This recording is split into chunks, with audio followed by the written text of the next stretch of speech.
by the Montana Broadcasters Association and this station.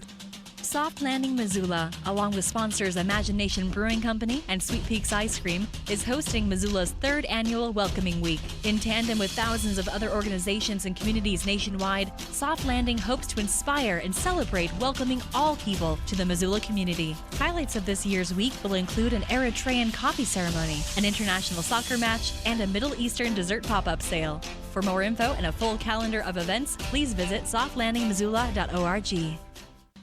Soft Landing Missoula, along with sponsors Imagination Brewing Company and Sweet Peaks Ice Cream, is hosting Missoula's 3rd annual Welcoming Week. In tandem with thousands of other organizations and communities nationwide, Soft Landing hopes to inspire and celebrate welcoming all people to the Missoula community. Highlights of this year's week will include an Eritrean coffee ceremony, an international soccer match, and a Middle Eastern dessert pop-up sale. For more info and a full calendar of events, please visit softlandingmissoula.org. Hi, this is Jeff Ament from Pearl Jam. Youth Homes is a great local organization that's been helping local kids and families for more than 45 years. Now the Youth Homes need your help. There are thousands of children in Montana who are in immediate need of a safe and loving foster home, and there are not nearly enough homes available for these kids. The Youth Homes Dan Fox Family Care Program provides training and support for anyone interested in foster care and adoption. Please consider what you can do to help Montana's kids. Visit danfoxfamilies.org. ESPN Radio for Western Montana, KKVU HD3 Stevensville, and 102.9 FM on K275BS Missoula. ESPN Radio for Western Montana, KKVU HD3 Stevensville, and 102.9 FM on K275BS Missoula. 102.9 ESPN Radio for Western Montana and across the state on SWX Television. I like football! Now, the 2017 Radio Sports Broadcaster of the Year on the show with back-to-back Montana Broadcaster Association awards for sports coverage and award-winning sports journalism. Here is Ryan Tutel and Colter Nuanez. Hello, Montana.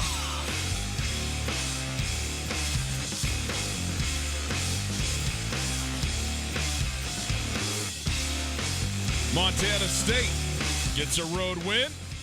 The Montana Grizzlies take a road L. And we move on to the last week of the non-conference schedule. It is Tutel and Nuanez on 102.9 ESPN Radio and across the state on SWX Montana Television. Hi, how are you? Great to be with you on a Monday afternoon. Hope you are having a fantastic day.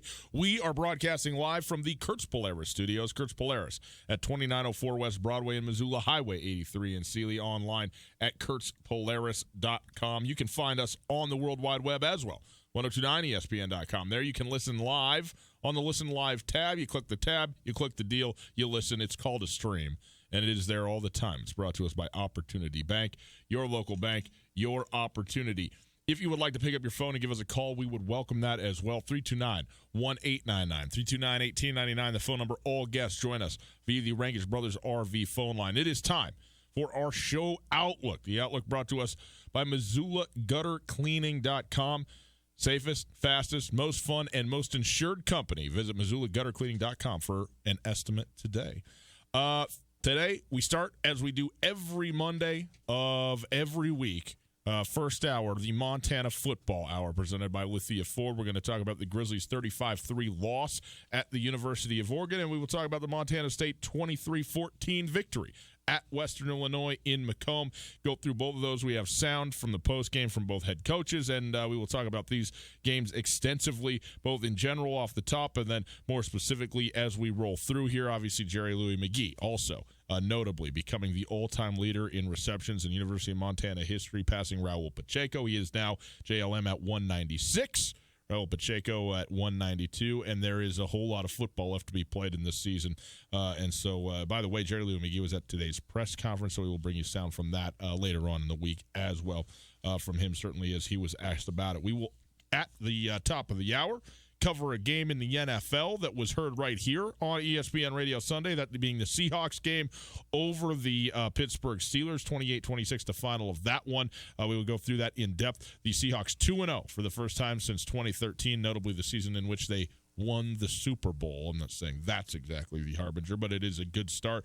And the terrible news for Pittsburgh today, Ben Roethlisberger out for the year with his elbow injury that he suffered in that game. Looked really obviously uncomfortable throwing the football after that happened, had to be taken out. The good news is Kyle Rudolph came in. He played nice. And we'll talk about him more as well, because I thought he had a very nice day, actually, all things considered, when he came in. Mason Rudolph. That's what I said.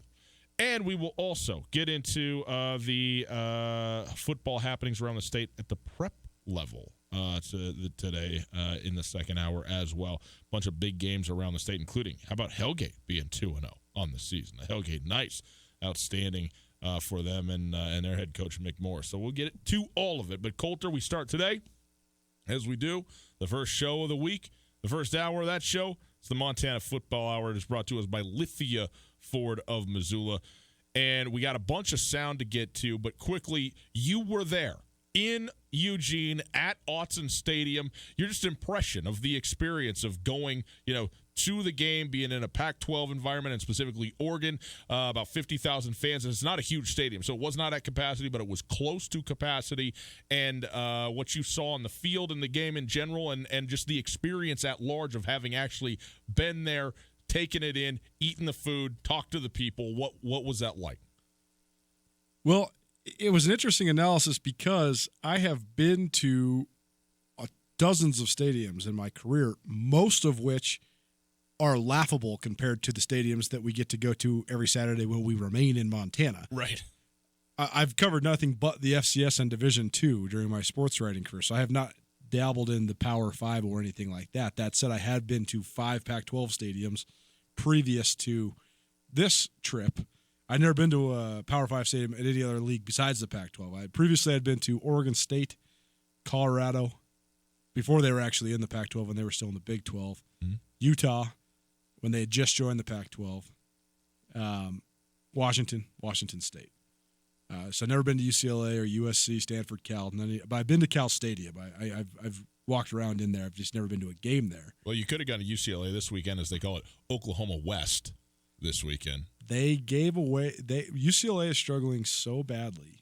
Free tickets. That they gave every season ticket holder 4 extra free tickets. The previous week before the Oklahoma game, there was 28,000 people in the Rose Bowl. It holds 100,000. That would be like if 4,000 people showed up to a Grizz game. Yeah, that's crazy. Not good. It's not good. Chip Kelly, seat is on fire. Regardless, and all those venues I named were good. And Martin Stadium, when they play the right people at Wazoo, is borderline great. Yeah. It's awesome.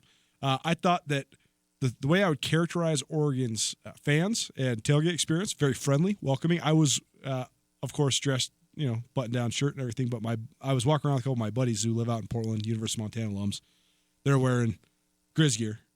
And there was no, hey, screw you, none of that stuff. It was, hey, welcome to Eugene, enjoy the game. Everybody's friendly. Is it perhaps on account of the lack of a threat that they felt like? Yeah, I mean, like I told Coach Houck that. If it was Oregon State, Oregon State's not much of a threat either, but if it was, the in-state rivalry or the University of Washington. Right, totally. I mean, I told Coach Houck that story. He said, yeah, wear a purple shirt over there, and then tell me how friendly they are. And that's exactly probably how it is.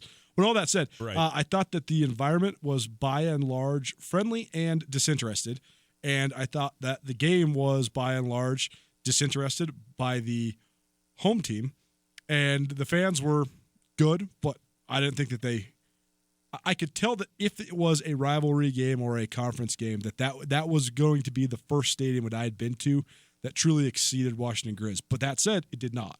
It did not exceed Washington Grizzly Stadium in terms of volume. Speaking with Jerry Lou McGee after the fact, he said that exactly to me. He's like, hey, man, it was fun to play there, but they're not louder than Washington Grizzly Stadium. And on Saturday, it certainly was not. Nonetheless, fun environment and fun to watch. Checked out the game on the Pac-12 network and through the evening. And a hard-fought game. You used the word disinterested on the part of Oregon. Yeah, I think I understand what you're saying. It's a very sort of methodical on their part. I thought Montana had a couple of opportunities, particularly if the Grizz could have found a way to keep Oregon out of the end zone with about 10 seconds left in the half, and it's a 2-score game, at halftime. I think that could start to make things a little bit more interesting. But when you get that go-ahead score 21-0, and it was clear that Montana they were able to pick up yards on defense, but when push came to shove, especially in the red zone, it wasn't there. Let's hear from Bobby Hauck. This is after the game. Just his general thoughts on the football game. Disappointed we didn't come in here and get the win. They have a really really good football team.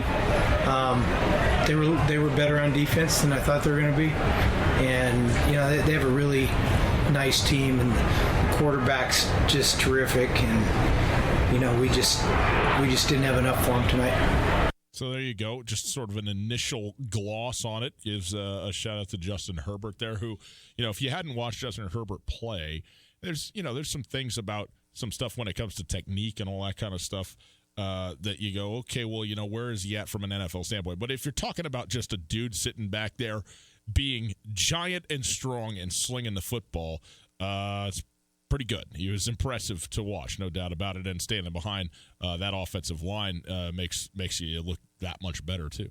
Yeah, we'll get into Justin Herbert a little bit more in the second segment, but my overall impressions of just the battle of the game, I thought that honestly it went the exact opposite of how I thought it would go in terms of individual matchups. I thought Montana would be able to win more on the outside with its wide receivers than it did. Sammy Kim had 6 catches for 85 yards, but he was by and large frustrated from the harassment he was getting. I thought there was 3 different missed pass interference penalties on Oregon, but I also thought that then that got in Sammy Kim's head, and then there was 2 other times where he fell down on his own, and I initially thought, oh, it must be PI again, but then you look at the replay, and he was just trying to hedge his bet. Like, he thought he was going to get jammed so hard that he tried to turn too quick on the hitch and fell down as well. Good numbers for him. He moved the chains more than anybody on Montana's offense, but I think that the aggressiveness of Oregon's corners was surprising to Montana. Samori Toure had almost no room to operate whatsoever. Gabe Sulser was not involved in the game plan whatsoever. He did not get a touch until late in the fourth quarter, and they didn't get Jerry Louis McGee going until their one scoring drive. They threw the ball to him 4 times. That constituted 4 of his 6 receptions on the late 11-play drive in the third quarter that resulted in a field goal. So I thought Montana was going to be able to win a little bit more offensively, and they didn't. I thought the Grizz would be able to score somewhere between 10 and 17 points in this game. That said, Bobby Hauck said to himself, and we'll get into this in the next segment too, we should have taken the field goal, or we shouldn't have kicked that field goal before halftime. We should have gone for it. Maybe that results in points. Instead, they missed the field goal. Oregon gets the ball back. 52-second drive. It's 21-0 instead of 14-0. That was a place where Oregon really separated the gap. On the other side, I thought the Grizz young defensive line was going to get dominated. They didn't at all. I thought Oregon's offensive line looked solid, but they did not look like the 4 to 5 NFL players that I was expecting.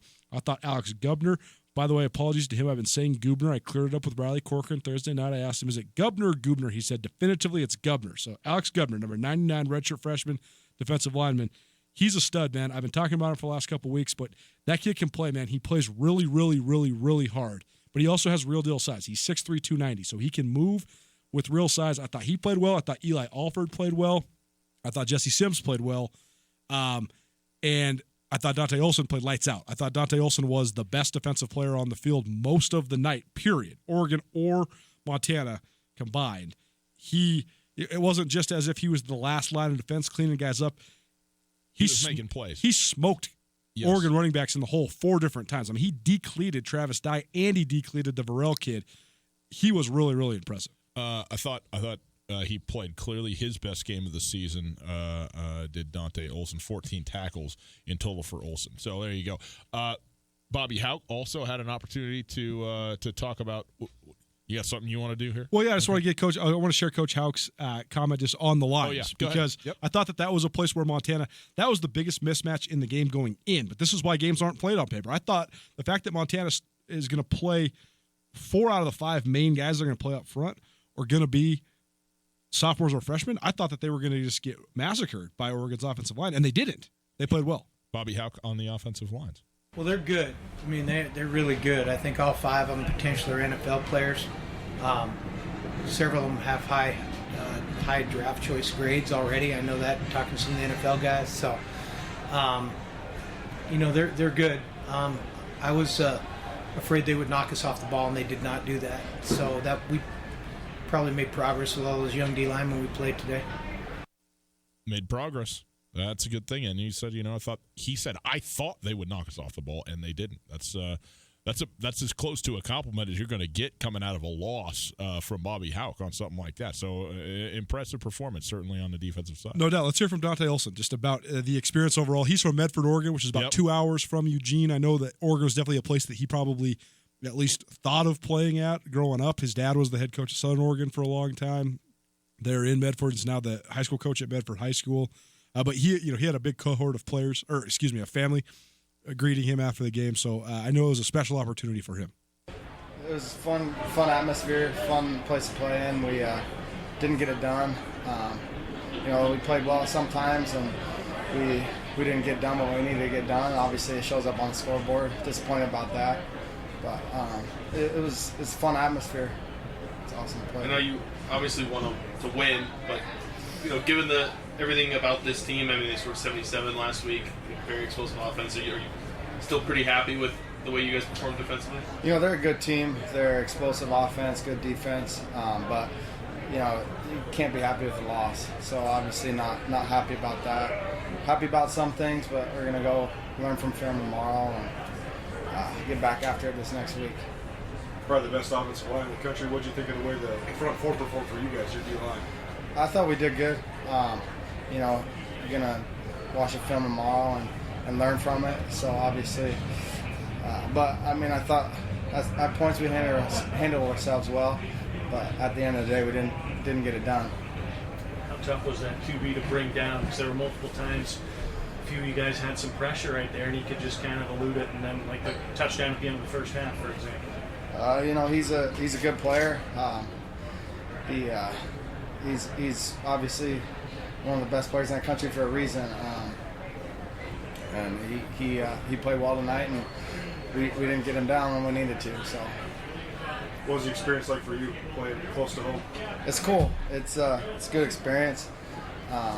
It's awesome to be able to play here in front of family and friends, but just a little disappointed with the loss. So there you go, Dante Olson talking about playing back close to home. And, again, that was an unbelievable play. I know that Montana fans sitting there going, huge sack, stop him at the end of the half. And no sooner than that than Governor just gets shook right off the back. And, look, a lot of it, certainly Justin Herbert's, as big and strong as they come, you got to be able to do what he did. But also some of it's just physics. He was just kind of able to slide enough, and it was really Governor's momentum that kind of took him off of Herbert's back. But then to be able to just then roll out and sling it for a touchdown on that very play, impressive, and a significant play, obviously, when you consider the swing that might have been at that particular moment. Colter, let's hear a little bit from Hauck on the Oregon defense, how well they played. They held, again, Montana to 3 points ultimately, and there was some. They were able to move the ball. Montana was a little bit through the air, but primarily were shut down. They covered us, and they played the run game really well. We knew the nose was good. I thought their other defensive linemen played the run a little better than I thought they would. They've got good players. 30 yards on the ground total for the University of Montana. 21 of those from Marcus Knight. And JLM had a run for 3 yards. Nick Osmo, 2 runs for 2 yards, and that's it. Dalton Snead had a couple of scrambles in there, but essentially shut down on the ground completely. And they really didn't even try it, frankly, after that. Only really 13 actual run plays for the University of Montana in this one. Dalton Snead was pretty good, all things considered. 20 of 30. So 66%. You're going to take that all day long. Threw for 184 yards. That's fine. So some underneath stuff, some good tackling by Oregon. But again, did not get it into the end zone. Did throw one interception. Sammy Akem, you mentioned this before. Sammy Akem and Jerry Lou McGee both with 6 receptions. Sammy Akem going for 85 yards, JLM for 66. Those are good days, but at the end of the day, moving the ball between the 20s is one thing. Moving the ball into the red zone and trying to get in the end zone is where you make your hay, and Montana was simply unable to do that on Saturday. Thought maybe they'd get one in there at some point, maybe even 2. And it just never really came to it for the University of Montana. It's the first college football game I can remember watching in quite some time where there was no big plays. There was one busted play at the very end where Shane Dollars, who is the true freshman running back for Oregon, it was when all the backups were in for both teams, which, by the way, I thought it was hilarious that Bobby Hauck put his backups in and Mario Cristobal rolls out his starters again and then throws 2 passes in 3 plays with Justin Herbert, and they're both incomplete, and it was Oregon's only their second 3 and out of the whole game. Right. But I don't know if Cristobal didn't see it, or if he just wanted Justin Herbert to pad his stats a little bit. Seemed like Coach Hauck was waving the white flag, saying, okay, 35-3, 4 minutes left. Get some other guys in there. And Oregon rolls out with their Heisman Trophy candidate and their first-string offensive line. Stop them, I guess. But regardless, there was a busted play. There was a 63-yard gain. Other than that, Oregon only had Sean Dollars. Oregon had a 21-yard pass reception that was a screen play, and they also had a 23-yard run. Those are the only 2 plays of over even 15 yards.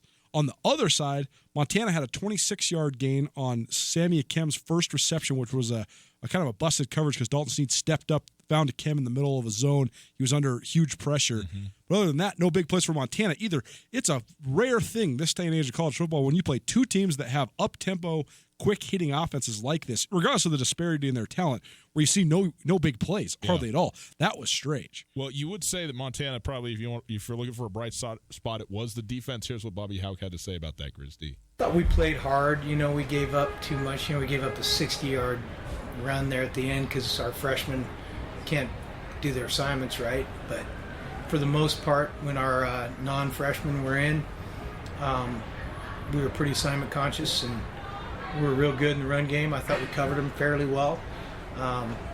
They had some guys made some plays.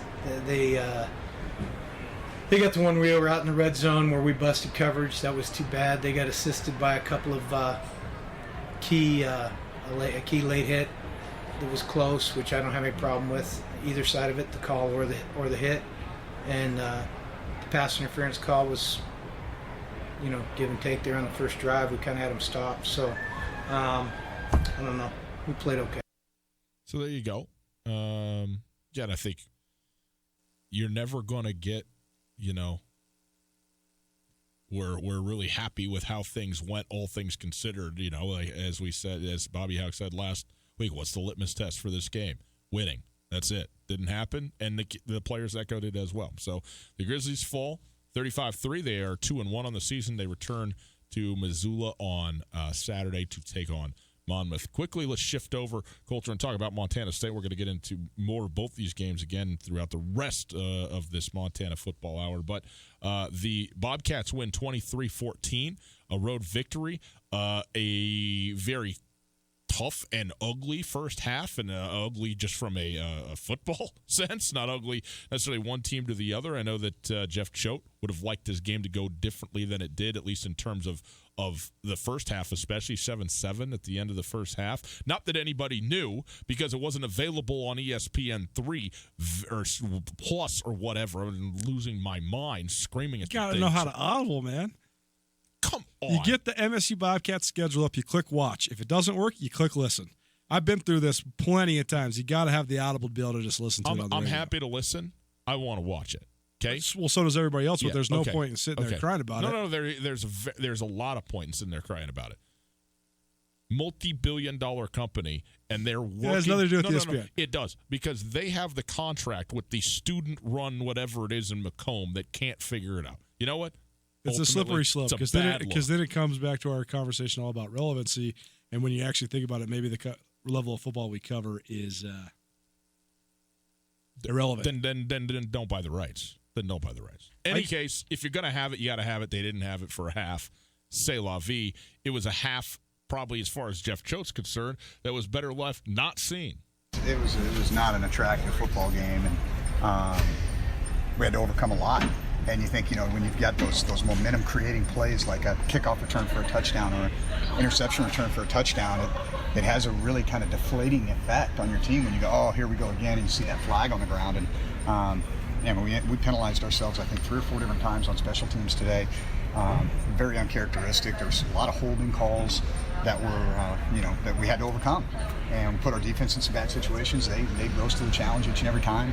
And then obviously I think Tristan was big for us today. We stalled in the red zone a couple times, and he came through with those kicks. And when you have a 2-score advantage at the end of the game, that puts a lot of pressure on the opposing team. They've got to make plays, and we can just make them make plays. We don't have to press. And so that was good to see. As I told the guys, we got a lot of things we got to clean up, but I knew this. I mean, I had this thing circled as a trap game from day one. I knew it was going to be a tough trip. Travel wasn't going to be easy. Environment was going to be tough. Coming off an emotional win in Gold Rush, and so I'm very pleased to walk out of here with a W. He did have it circled. He said as much multiple times, said this time that he felt like maybe it was a trap game or that he thought it could be a trap game. And at least in the first half, it looked like, maybe it was a bit of a trap game. It's hard to be a trap when you know the trap is there. But nonetheless, like he said, it's a tough place to play.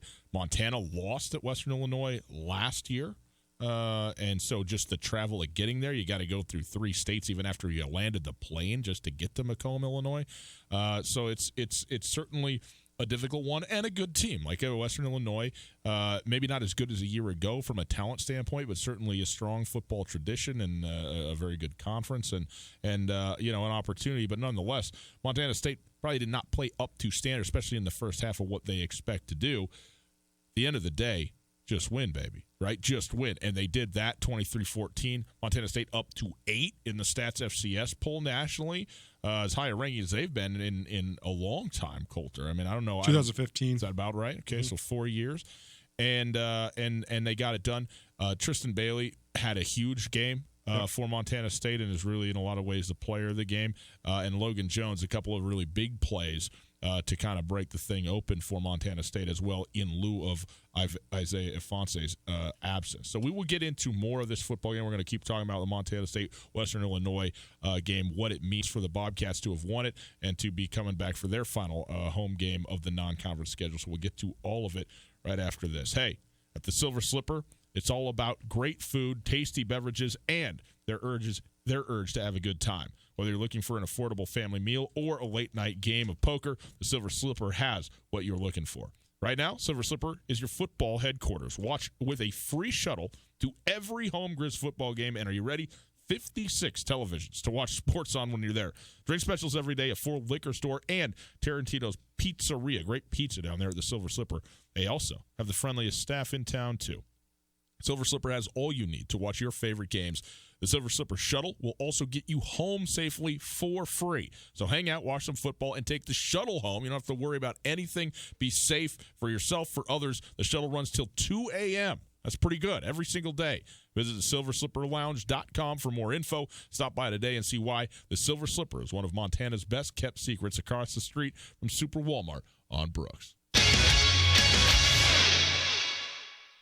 In Western Montana, we know shopping local matters, and you may think you'd pay more for the quality and customer service that comes with it, but not at Selway Armory. Selway Armory is locally owned with knowledgeable specialists that can answer your questions. In addition to the expertise, though, Selway Armory also has a bigger selection and lower prices than the box stores. When you're in the market for firearms and accessories, save money with the experts at Selway Armory. Selway Armory, 2825 Stockyard Road, Unit E6, and online at selwayarmory.com. Katie O'Keefe's has been a neighborhood favorite in the corner of the Stevens Center for years. But if you haven't been into Katie's lately, come on in and make sure to turn left. The downstairs bar is completely remodeled with one of the biggest, best spaces anywhere in Missoula to watch games, play games, and hang out with all your friends. Katie O'Keefe's is your horse racing simulcast headquarters in Missoula. Come into Katie's and turn left for cribbage, darts, pool, and much, much more. Katie O'Keefe's, where the cocktails are always cold and the people are always friendly.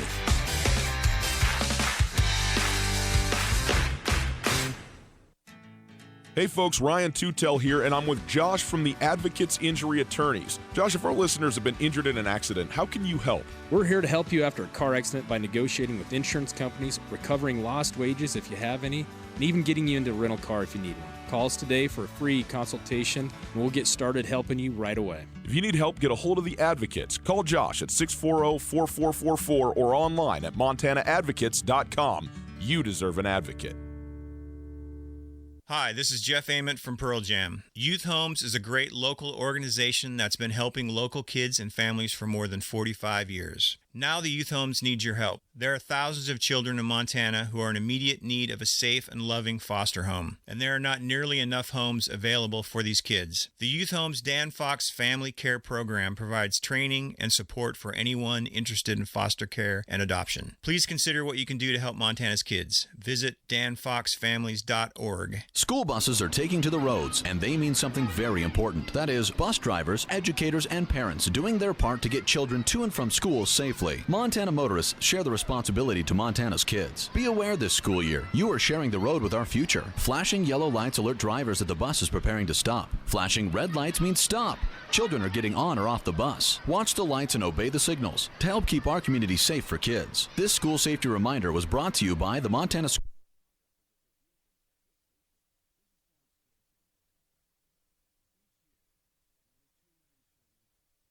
Preventable diseases.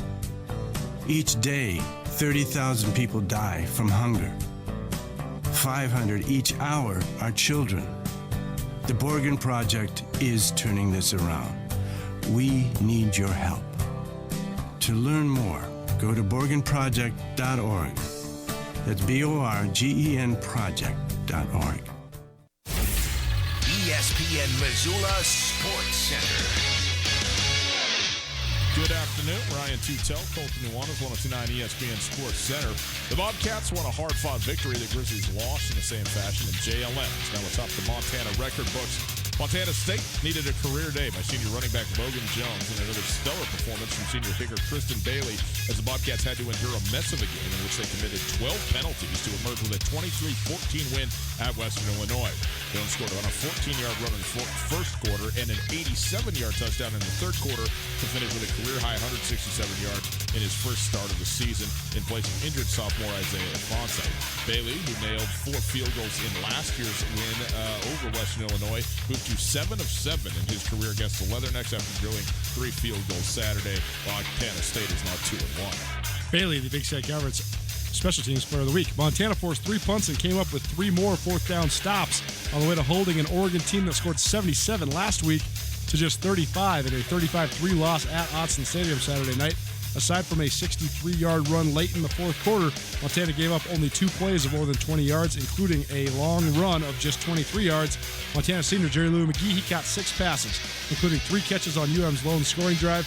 He now has 196 for his career, the most in Gray's history. This ESPN Missoula Sports Center is brought to you by Aspen Sound.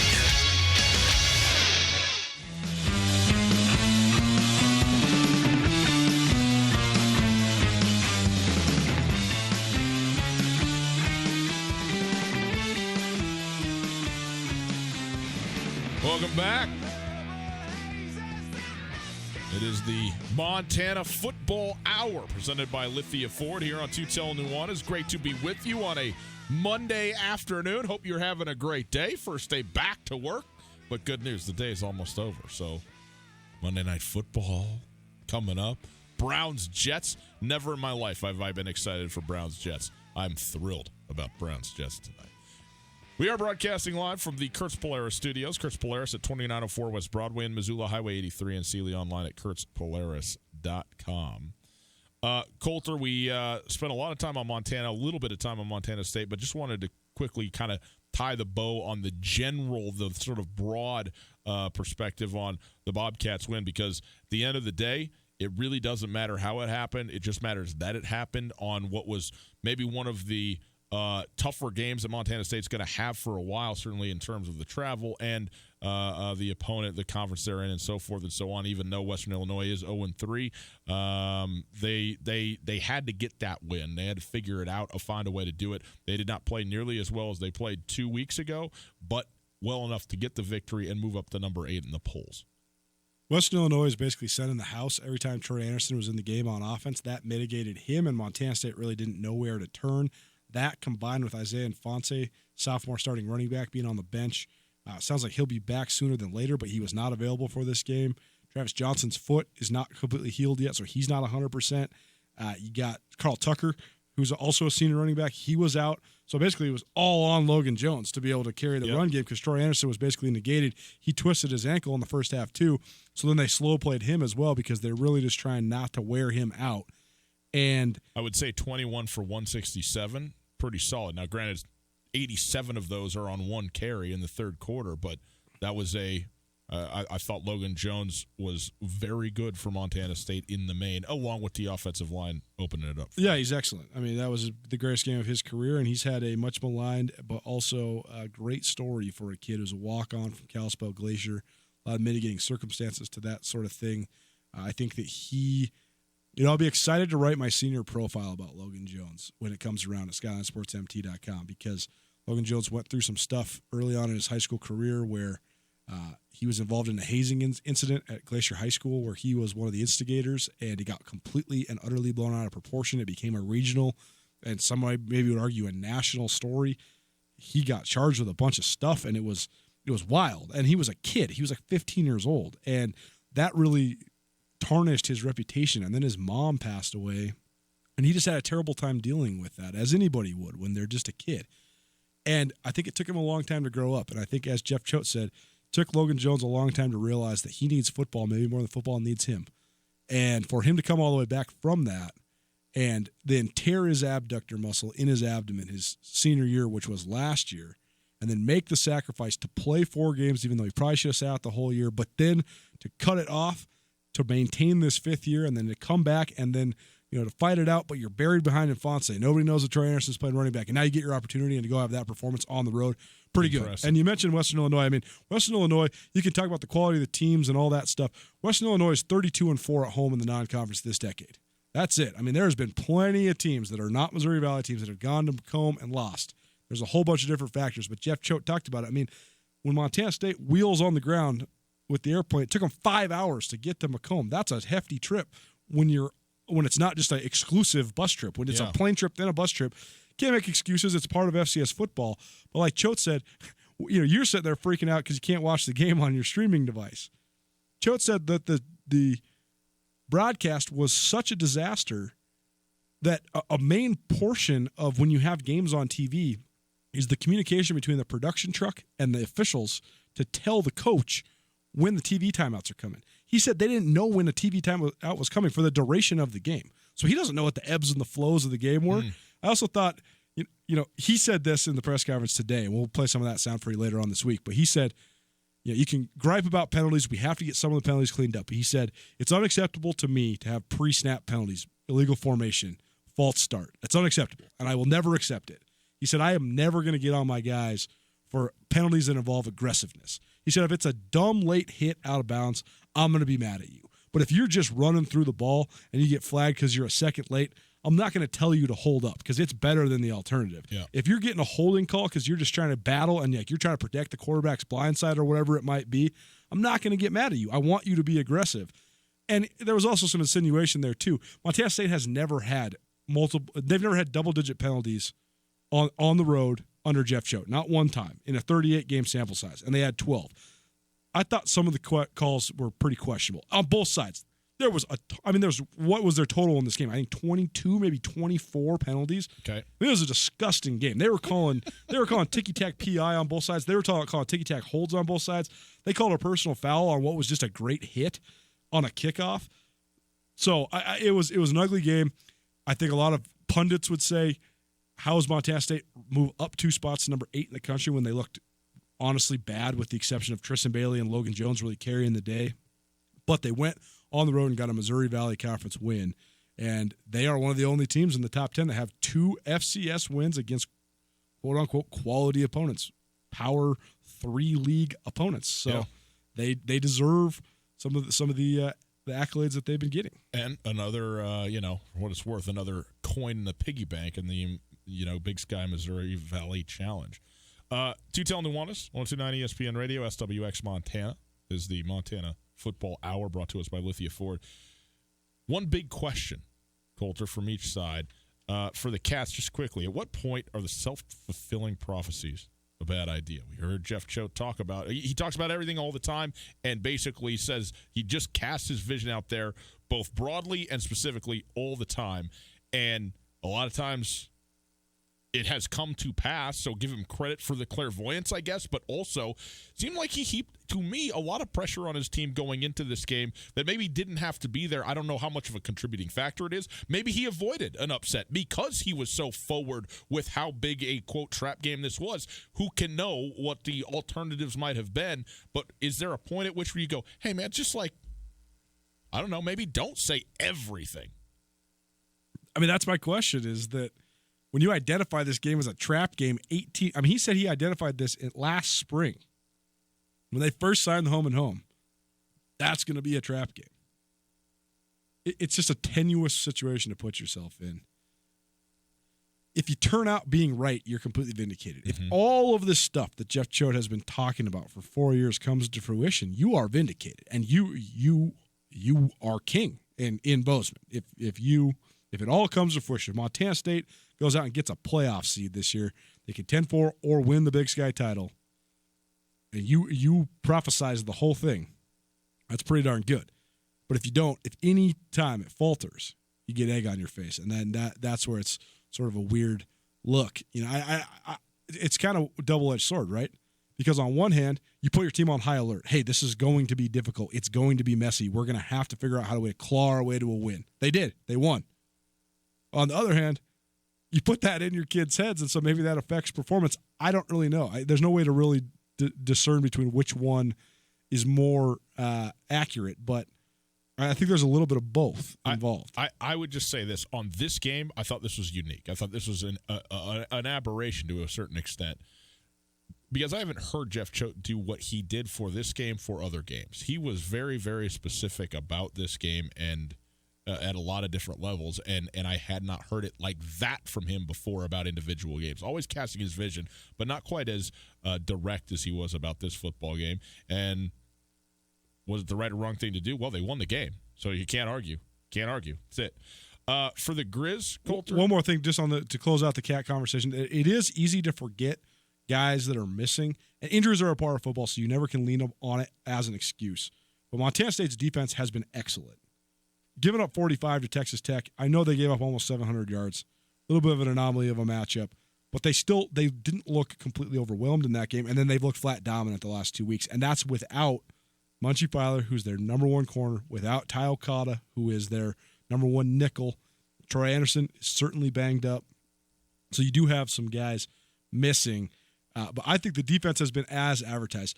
To me, the Montana State's going to be hard for the average fan to consume always until they get a traditional quarterback. Because when Casey Bauman just drops back and he's throwing a 3-yard crossing pattern and he throws the sucker straight into the dirt, it just looks so bad. Yeah. And so until they figure that part out, it's just not going to be appealing to watch. But I think that's one thing. You can criticize Jeff Choate for that, rightfully so. You can criticize the coaching staff for not being able to get that guy yet. Maybe Bauman becomes it, maybe doesn't, not sure. But on the other hand, I think you have to also give them credit for truly not caring. They care about developing a quarterback, make no mistake. But Jeff Choate is satisfied to go and win 23-14 as long as it's a win.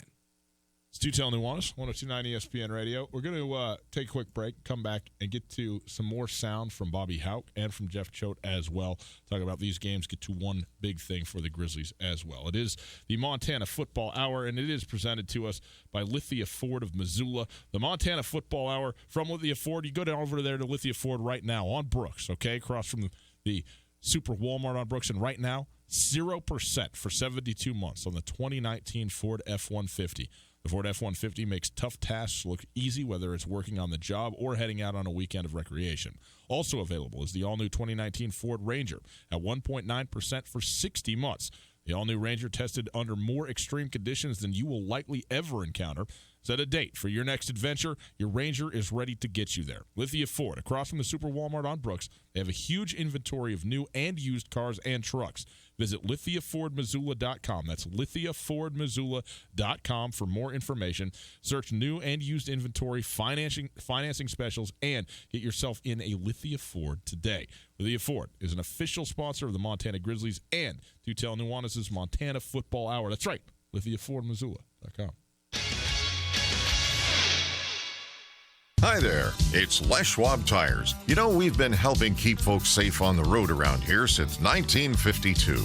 That's why you can save up to $152 on a set of 4 select light truck and SUV tires during our fall tire sale. So swing by or book an appointment at leschwab.com. Les Schwab Tires, doing the right thing since 1952. Limited time offer while supplies last. Discount depends on tire size and type. Cannot be combined with other offers. Details at leschwab.com. On Russell, across from the fairgrounds. We ate a lot of steaks before we came up with the Montana Club's Private Reserve Cut Angus. It's as good a steak as you're going to get. Our Private Reserve Cut Angus is specially cut for us. And with our custom seasoning, it has a flavor that's absolutely incomparable. We're confident that it will satisfy the most discriminating steak customer for an unrivaled steak experience. Real Montana, real food. The Montana Club on Brooks and North Reserve, Missoula. This is Mike Nugent with Berkshire Hathaway Home Services. Berkshire Hathaway provides Western Montana with full-time real estate professionals for you whenever you need us. Our reputation as the state's most knowledgeable and available real estate group has helped build unmatched trust in the Garden City and statewide. If you have been thinking of making a real estate move in the short or long term, give me a call. No pressure, no expectations. Just professional opinions and service at whatever pace you are comfortable with. Give me, Mike Nugent, a call today, 531-1802. And remember, every question is good to ask. Hey folks, Ryan Tutel here, and I'm with Josh of the Advocates Injury Attorneys. Josh, what are people left dealing with after an accident? Well, quite a few things, actually. We see people that are in pain, they still need to get to work, they need to raise their kids, and now they have to take time to go see doctors and other healthcare providers. They're frustrated with working with the insurance companies and getting the runaround. We'll take on the burden of dealing with the insurance companies so you can get the best settlement possible and get back to your life. Find your advocate online at montanaadvocates.com. There are a lot of lawyers. You deserve an advocate. Soft Landing Missoula, along with sponsors Imagination Brewing Company and Sweet Peaks Ice Cream, is hosting Missoula's 3rd annual Welcoming Week. In tandem with thousands of other organizations and communities nationwide, Soft Landing hopes to inspire and celebrate welcoming all people to the Missoula community. Highlights of this year's week will include an Eritrean coffee ceremony, an international soccer match, and a Middle Eastern dessert pop-up sale. For more info and a full calendar of events, please visit softlandingmissoula.org. Are you interested in putting solar panels on your roof? Do you want the latest on Montana's renewable energy policies? The Montana Renewable Energy Association is a leading voice for renewable energy education and advocacy in Montana. From community-based clean energy events to advocating at the Montana legislature, they work to ensure Montana's future is powered by the sun, wind, and earth. Find out more about MREA and join as a member by visiting montanarenewables.org or calling 406-214-9405. Tutel and Nuanez on 102.9 ESPN Radio for Missoula. They always say congratulations. Work so hard, forgot how to vacation. They ain't never had the dedication. People hate and say we changing, look, we made. What do you take out of a game that you lose by 32? That's the question. It's Tutel and Nuanez, 102.9 ESPN Radio. Broadcasting live across the state on SWX Montana Television. It is the Montana Football Hour presented by Lithia Ford. And Coulter, we're going to get right to it here with Bobby Hauck going back to this Grizz game. And the big swing at the end of that first half where Bobby Hauck elected to try a long field goal. Didn't quite go. So good kick, didn't happen. Gave Oregon a short field. Oregon went down, scored a touchdown, 10 seconds to go. And in a game that was only a 14-point game, but, you know, never really in doubt, that was certainly a tough pill to swallow going into the half. Here's what he said about that decision and that swing at the end of the half. Well, yeah, we missed the field goal, and that's on me. We needed to get to the 30, really to kick that. That was the plan after the pregame warm-up. And it was on the 37, and that's bad by me not going for it on fourth down there.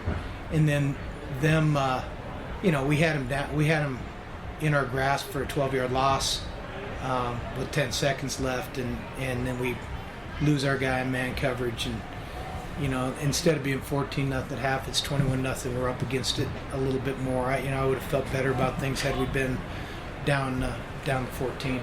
And then, you know, we didn't. In retrospect now, we didn't finish drives, so maybe it wouldn't have mattered, but maybe it would have. Things tighten up when it's a little closer.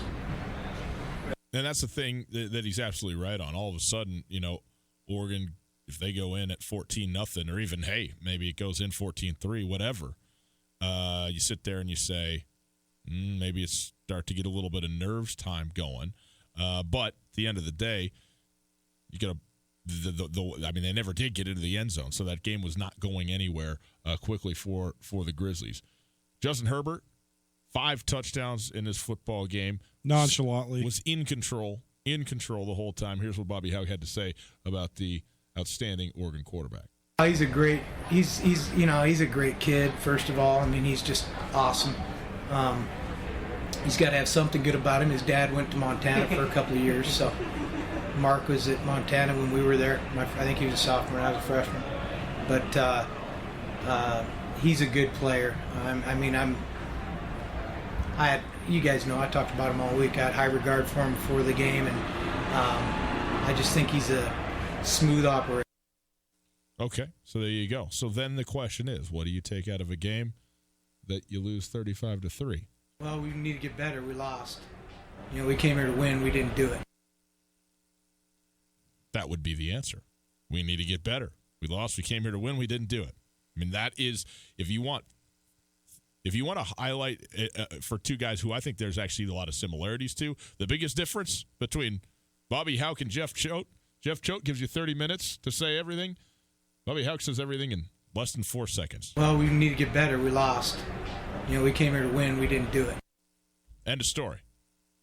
No cliff notes needed. You can memorize it. You can take it to the bank. Didn't win the football game. Look, I thought it was a fine football game. I thought Montana looked okay. In fact, defensively, I thought they looked pretty good. I completely understand what you're saying about the University of Oregon and their level of interest or not in really being gung-ho for the football game. But nonetheless, it's a bunch of NFL guys on that football team. It's a top 15 team in the country, maybe even better than that when it's all said and done. And you go in there and a team that just beat Nevada 77-6, scored 35 points, and you for the most part made it respectable. I thought it was okay. I thought it was okay for the University of Montana. And again, that's one you chalk it up. You say, hey, did it at times? Had some moments. Let's go play Monmouth. First, on the Justin Herbert note, the only two guys I've ever seen live and in person that throw the ball with more velocity, that spin it better, that have a better arm talent than Justin Herbert are Andrew Luck when he was at Stanford and Carson Wentz when he was at North Dakota State. Those are the only two guys that have rifles like Justin Herbert. Justin Herbert made a couple next-level throws, and he didn't really even have to. There's only one play where you're like, wow, that's where Oregon is just so much better. That was on the last touchdown pass of the first half. Other than that, I thought Oregon just looked like they were kind of in cruise control. I thought, by and large, Bobby Hauck out-coached Mario Cristobal. I thought Oregon's offense was largely confused by Montana's defense for a good portion, and they made it work for everything. That said, in a game like this, what I want to see from the underdog is seize the momentum for a minute. Just a minute. Montana lost 63-7 to Washington a couple years back. But when Josh Sandry got a pick six, it was 7-7. And so for the next 5 minutes of the game, he said, well, what if? What if Montana was just to get a stop here and get the ball back? What if? There was 0 what ifs in this game. Yeah. Oregon marched down the field, scored, and that was it. Yeah. And then Montana, you could tell that Dalton Sneed was going to be under duress all game with the amount of pass rush that Oregon was getting. I thought Montana's tackles got whipped. I thought they got annihilated. Honestly, I thought 47, the true freshman that Oregon's got, that kid's a stud. Remember that kid. But, Colton Kynes got pulled for the first time in his career. Dylan Cook got put in at right tackle. I thought Montana's offensive line had a really hard time protecting the passer. And, they mitigated it so well. Mm-hmm. And so much of that was coaching. But there was never that moment where you're like, well, man, if Montana can do it here. It was kind of like, okay, Montana gets that first stop, and then they go 3 and out. And then Oregon scores. And so it's 14-0. And you're like, okay, well, how are they going to bring this back? And they never really – there was never that moment where like, ooh, there's some magic for the Grizz. It was kind of just like, okay, we're down 2 scores. Let's hang on for dear life. And then as soon as Oregon got the third score, now it's just a matter of time. Yeah. I did think they played great against the run. I thought the defensive line was a great bright spot. And I'm not trying to be a hater here because Montana does have a lot to be proud of. They were locked in the whole game on the sidelines, and they played incredibly hard. That said, I just thought there was never that moment of, okay, if the Grizz do this here, they just really couldn't get quite there. It is Tutel Nuanez, 102.9 ESPN Radio. So Monmouth up next for the Grizzlies Saturday, 1 o'clock p.m. kick at Washington Grizzly Stadium. Shift back to the Montana State game, Golter. And we talked about Logan Jones. Let's talk about Tristan Bailey, the Big Sky Special Teams Player of the Week. It was Jerry Louis McGee last week. It's Tristan Bailey this week. He goes 3 for 3 against Western Illinois, had a long of 47 yards. He had a field goal with 2:40 left in the game to make what was a one-score game a two-score game, and really put Montana State for the first time in real control, where they're okay, no matter what happens, but they're feeling good about their situation when it came to the victory. So he was outstanding in this football game. Here's what Jeff Choate, Montana State coach, had to say about Bailey's long of 47. We talked about it a little bit, felt like if the wind had been like it was in the first half, that probably would have been a punt situation and try to make them drive the field. But obviously to go up 2 scores, it's probably the risk was worth the reward. So we went ahead and rolled it. Rolled the dice, made it happen. And Tristan Bailey has proven himself to be very capable, and he can bang it from a long ways if he needs. The leg is not in doubt with him, and they needed him to come through on Saturday, and he certainly did. 7 for 7 in his career against Western Illinois. That's pretty darn good. He was the National Special Teams Player of the Week last year after hitting a 52-yarder at the halftime buzzer and then a 47-yarder in the fourth quarter, which proved to be the difference. And this was not an easy place to kick because it was about 20-mile-per-hour wind, and they actually forfeited a field goal opportunity early. Football games are so long, and there's so many plays that happen in a game. And sometimes, when you're recapping these things, you gloss over a lot of it. You're going to remember Logan Jones' 87-yard run, but oftentimes you forget the things that a team could have done to put another team away. And Montana State, they had multiple. They had a kick return that was like a 75-yard kick return that would have put them in the red zone to begin the possession, holding. Damian Washington had the greatest play of his career. Damian Washington's a great zone corner.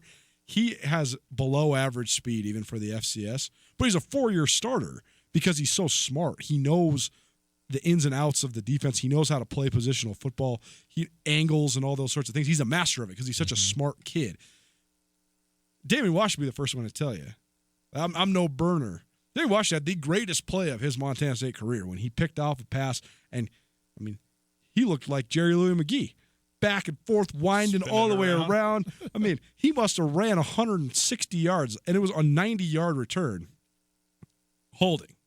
It just kills you. You get either of those scores, let alone both, and then you win that game 37-14. It's the exact same as the week before. Right. And that's what Jeff Choate was saying. Like he said, he's not going to freak out on the guys for aggressiveness penalties, especially like a hold. Like when you're trying to block for your guy on an interception return, okay, you're going to get what you can get. But it's also human nature for when that flag flies after you just had a momentum-changing play for that to be deflating. I think that's where Montana State, they had a hard time harnessing the momentum in this game. Let's hear from the man himself, Tristan Bailey, on his 47-yard field goal. Yeah, I just knew that if I made the field goal, we were up 2 scores. I knew I had a responsibility to do, and it was into a stiff wind, but I had to do it, and I was ready to take the opportunity to make the field goal, and I couldn't do it without my offensive line and the snapper and the holder, which is everything comes down to. I can't do it without them, so I'm really grateful for them. Yeah, but got up there and made it happen, and Montana State now is 2-1.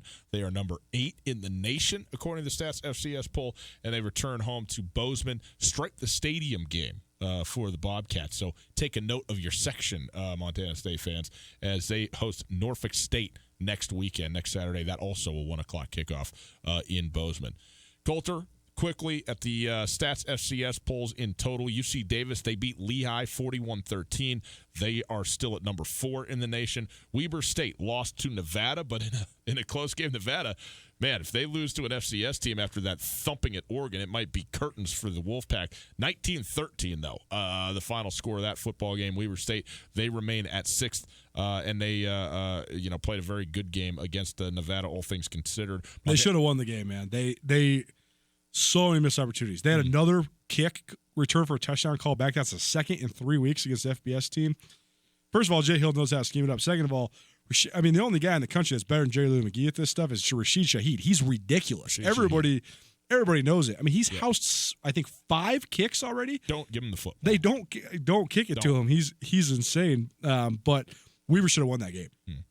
Montana State, of course, with the win, goes up to 8. Eastern Washington, this is the most notable result, losing to Jacksonville State. Jacksonville State, also a very good team. This game was at Jacksonville State. 49-45. 49-45, so a high-scoring, very Eastern blew a competitive 28-7 lead in that game. They were up 28-7 at the end of the first quarter. You know, it's very nearly a Green Bay Packers situation, except for the Packers holding on. But anyway, Eastern falls out of the top 10. They go to 11. Jacksonville State moves up to 10. But again, 2 national powers, the home team, figuring out a way to come back and get that thing done.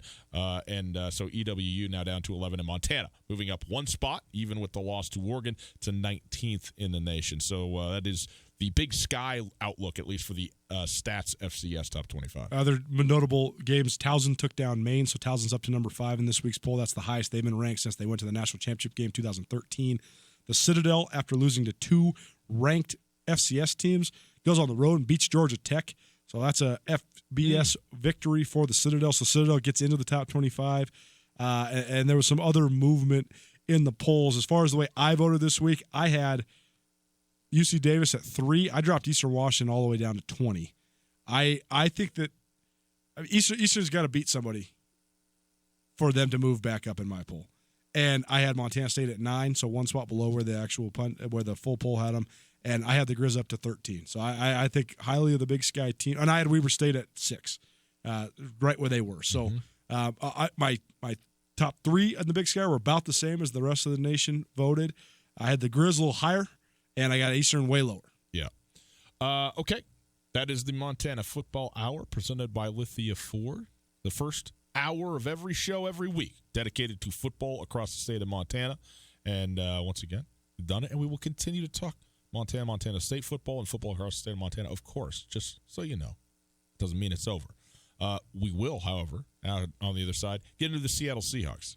We carry in Seattle football all season long, and a big win for the Seahawks by 2 over the Pittsburgh Steelers, so we will get into that. Hey, at the Silver Slipper, it's all about great food, tasty beverages, and their urge to have a good time. Whether you're looking for an affordable family meal or a late-night game of poker, the Silver Slipper has what you're looking for. Right now, Silver Slipper is your football headquarters. They have a free shuttle, hear that, free, to every home Grizz game, 56 televisions to watch while you're at the establishment, 56 of them. Drink specials every day, a full liquor store, and Tarantino's Pizzeria, great food there. Plus, the friendliest staff in town, that's pretty good. I do want people to be nice to me. That's kind of a thing for me. Silver Slipper has all you need to watch your favorite games. The Silver Slipper shuttle will also get you home safely for free. They'll take you home. So hang out, watch some football, take the shuttle home. The shuttle runs till 2 every single day. Visit thesilverslipperlounge.com for more info. Stop by today and see why the Silver Slipper is one of Montana's best kept secrets across the street from Super Walmart on Brooks. Alpine Touch has been part of the fabric of Montana for more than 60 years. Decades ago, Russell Street started selling his touch of magic in whitefish. Years later, Alpine Touch's all-purpose seasoning remains a favorite. It's tailgating season, and there's no better way to spice up your grill before a Grizz game than with Alpine Touch. Go to alpinetouch.com now and use the checkout code ESPN10 for a 10% discount on your order. Alpine Touch is here to keep your mouth watering all football season. Alpine Touch, Montana's special spice. If you're looking for a charming neighborhood hideaway, come into Katie O'Keefe's. Located in the corner of the Stevens Center, Katie's has an inviting atmosphere with ample parking in a location that's easy to get to and hard not to love. With drink specials every night of the week, including Tequila Tuesdays and Whiskey Wednesdays, offering $3 premium cocktails. Katie O'Keefe's is the welcoming, warm hangout you've been looking for. Come in to Katie O'Keefe's, where the drinks are always cold and the people are always friendly. This is Tom Skerritt for the Borgen Project. Each year, nearly 2 million children die from preventable diseases. Each day, 30,000 people die from hunger. 500 each hour are children. The Borgen Project is turning this around. We need your help. To learn more, go to borgenproject.org. That's BORGEN project.org.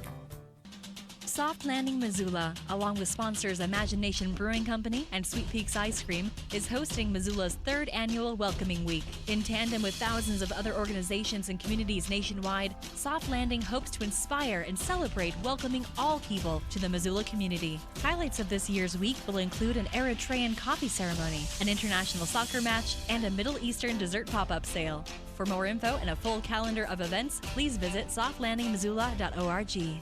Hi, this is Jeff Ament from Pearl Jam. Youth Homes is a great local organization that's been helping local kids and families for more than 45 years. Now the Youth Homes need your help. There are thousands of children in Montana who are in immediate need of a safe and loving foster home, and there are not nearly enough homes available for these kids. The Youth Homes Dan Fox Family Care Program provides training and support for anyone interested in foster care and adoption. Please consider what you can do to help Montana's kids. Visit danfoxfamilies.org. If you are hurt or disabled, you may be entitled to benefits from an insurance company or Social Security. I'm Chris Helmer, an attorney at Clark Fork Law Offices. Our Missoula firm specializes in worker compensation, personal injury, and Social Security disability. There are many unknowns when injured or disabled. The other side is fighting hard. You should too. Call Clark Fork Law at 728-0168 for a free consultation or visit clarkforklaw.com. Again, 728-0168. ESPN Radio for Western Montana, KKVU HD3 Stevensville, and 102.9 FM on K275BS Missoula. ESPN Missoula Sports Center. Good afternoon, Ryan Tutel, Colton Nuanez, 102.9 ESPN Sports Center. The Bobcats, they won a hard-fought victory. The Grizzlies lost in the same way, and Jerry Lou McGee is now on top of the Montana record books. Montana State needed a career day by senior running back Logan Jones and another stellar performance by senior kicker Tristan Bailey, who became the Big Sky Conference Special Teams Player of the Week after he hit 3 of 3 from field goals as the Cats won 23-14 at Western Illinois. Jones scored a 14-yard touchdown in the first quarter, an 87-yard touchdown in the third quarter, and finished with a career-high 167 yards in his first start of the season after injury to sophomore Isaiah Ifanse kept him sidelined. Again, Bailey now 7 of 7 in his career against the Leathernecks in the kicking game. Montana forced 3 punts and came up with 3 more fourth down stops on the way to holding an Oregon team that scored 77 2 weeks ago to less than half that in a 35-3 loss at Autzen Stadium Saturday night. Aside from a 63-yard run by Sean Dollars late in the fourth quarter, Montana gave up just 2 plays of over 20 yards. Montana senior Jerry Lou McGee caught 6 passes, including 3 on UM's lone scoring drive. JLM now has 196 catches, the most in Grizz football history, passing Raul Pacheco's former school record. ESPN Sports Center is presented by Clark Fork Law.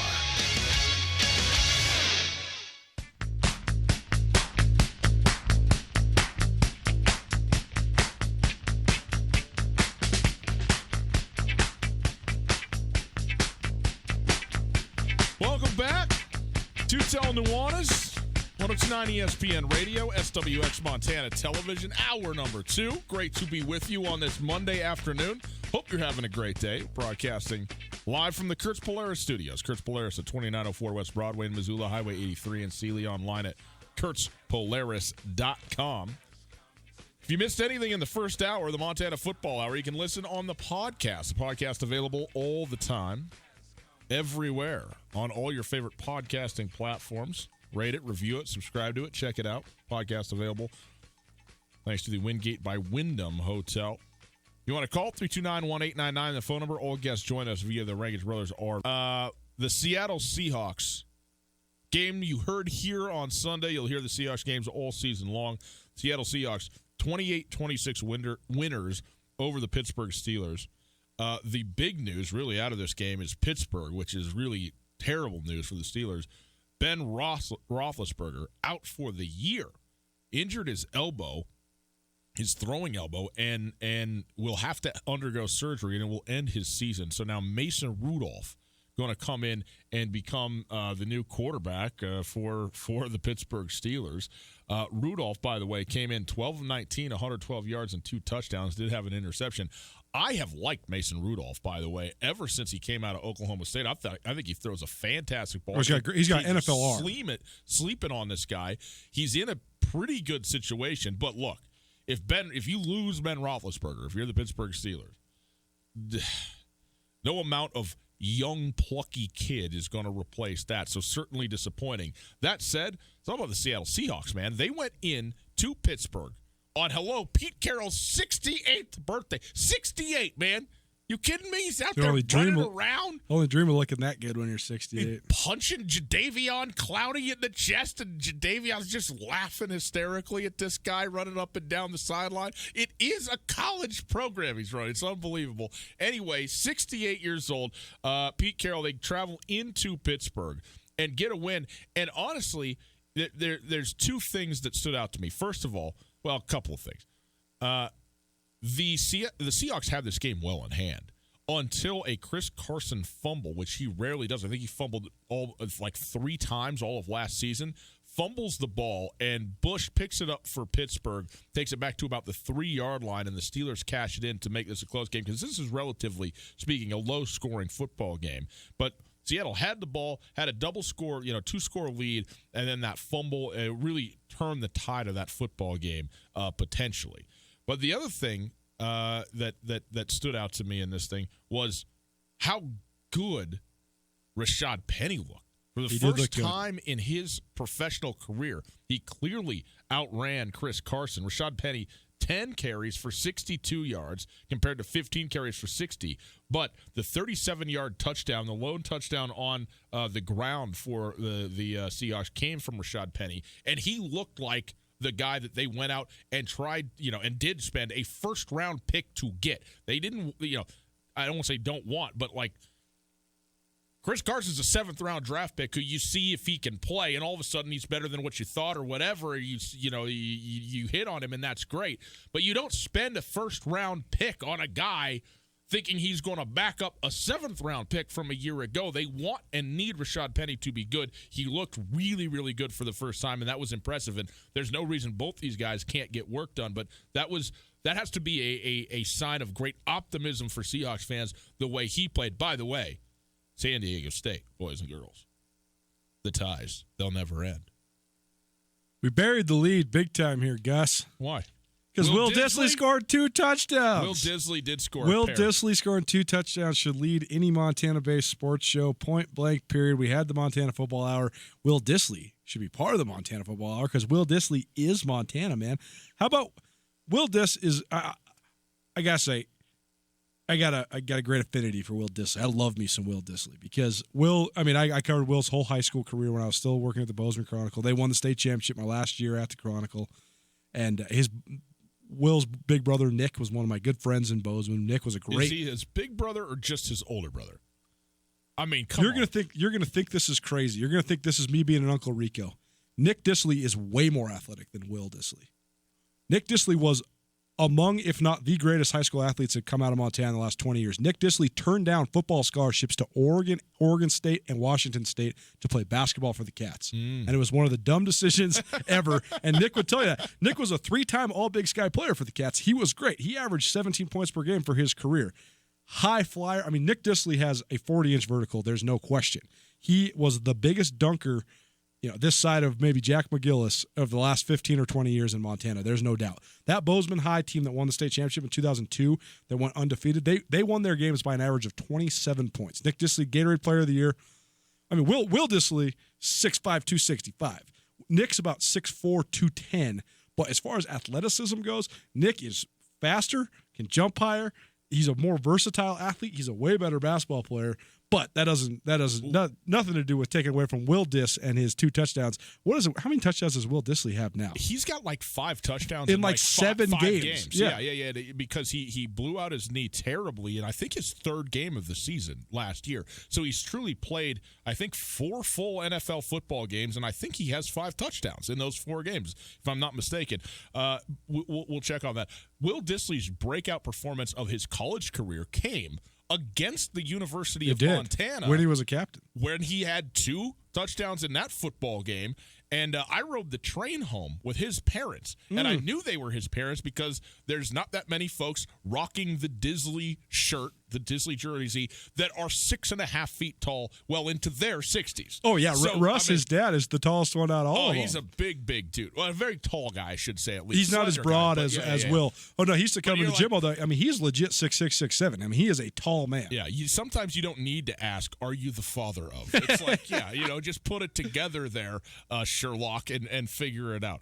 But, yes, Will Disley was fantastic. And, by the way, Russell Wilson in this game, 35 attempts, 6 incompletions. I mean, that's pretty good, going 29 of 35. He only rushed for 22 yards, I think, in this game, but I think ran on like 3 consecutive third downs to pick up first downs or get very close to picking up first downs. And, by the way, love it at the end of the game. You got 1 yard to put the nail in the coffin, take the the victory formation, and take a knee. Or you can punt it away and probably try and hold or whatever. No. Give the ball to Chris Carson, pounds forward for a yard, gets the first down, ball game, take a knee. I mean, that's how the Seattle Seahawks want to get it done. And I was impressed. I thought they played much better against Pittsburgh than they did against Cincinnati in their home opener, even though, they both games were I mean, they won by a total of 3 points in 2 games combined. But Pittsburgh's a better team than what Cincinnati is, although Cincinnati's throwing the ball a little bit, even without A.J. Green. Nonetheless, I think Pittsburgh's a better team, at least before Ben Roethlisberger went down, than what Cincinnati is. And also, Seattle has struggled consistently over the course of maybe even before Pete Carroll, but certainly the Pete Carroll tenure. When they're playing in the Eastern time zone, man, it just looks different very often. And I thought in this game, they came to play. They played the whole time and played really well. And now they are one of, a dozen 2-0 football teams in the league. And they are in business a little bit right here with the Seattle Seahawks. Will Disley has 4 touchdowns in 6 career games. He's got 14 career catches, 4 of them for touchdowns. So a good red zone outlet for Russell Wilson. And I'm proud of Will Dis, man, because he battled he's had a lot of different ups and downs throughout his career. He's originally committed to Boise State, and then Chris Peterson jumped ship to go to Washington. And there was a lot of people questioning whether Will Disley was an actual Pac-12 caliber recruit. Peterson took a chance. Then at Washington, UW ran a dual tight end system, and they basically had Drew Sample as their pass-catching tight end and Will Disley as their blocking tight end. I don't think Will Disley – I think that those 2 touchdowns he scored against Montana, I'm not sure he had even caught a pass at Washington before then. I think he was strictly a blocker his first several years. But then to go out and put on a show at his pro day and get a chance with the, I guess, second hometown Seahawks, that's kind of his second hometown now, being that he played college ball in Seattle, and now to be balling like that, it's cool for a Montana guy, man. And Will has put in the work for sure. And he's got a lot to be proud of. He's one of the few native Montanans left. I mean, it's him and Mike Person now, right? Because the only University of Montana alum in the NFL right now is Tremaine Johnson. Mike Person, who's from Glendive, played at Montana State. He plays for the 49ers. And then Will Disley. I don't think there's any other native Montanans that are in the NFL. So he's representing for all of us, and it's very cool that he's playing for the Seahawks. And now that we have this new deal with the Seahawks, we're going to be covering the Seahawks a lot more prevalently. So we will effort. We hope to get you Will Dis on the show here sooner than later. By the way, the Seahawks now going back to Seattle this week to play the New Orleans Saints, who have also major problems of their own with the loss, at least for the next 6 weeks for sure, of Drew Brees, who hurt his thumb and is going to have surgery on that. He's out 6 weeks. We'll see from there. I know that you are pessimistic about this injury for him, but it's bad news. And Teddy Bridgewater, when he came into the game, no, not the same. Did not look was. good in what I thought was going to be a redemption game, but obviously it changes things drastically when Drew Brees no longer the guy. I misspoke. Brock Osweiler, also still in the NFL. Oh, there you go. Hanging on. Yeah. Kalispell native. Where is he? Is he in? I think he signed. He was in Miami, right? He was in Miami. No, but then he had a tryout with somebody who lost their quarterback. Who did he have a tryout with? We talked about this. We'll find it. We talked about this earlier on the show. Okay, so on the Drew Brees injury, first of all, that UCL ligament joint in your thumb, my brother ruptured his, and he has struggled with it ever since. And obviously, Drew Brees is going to have a lot higher level of resources than an FCS walk-on.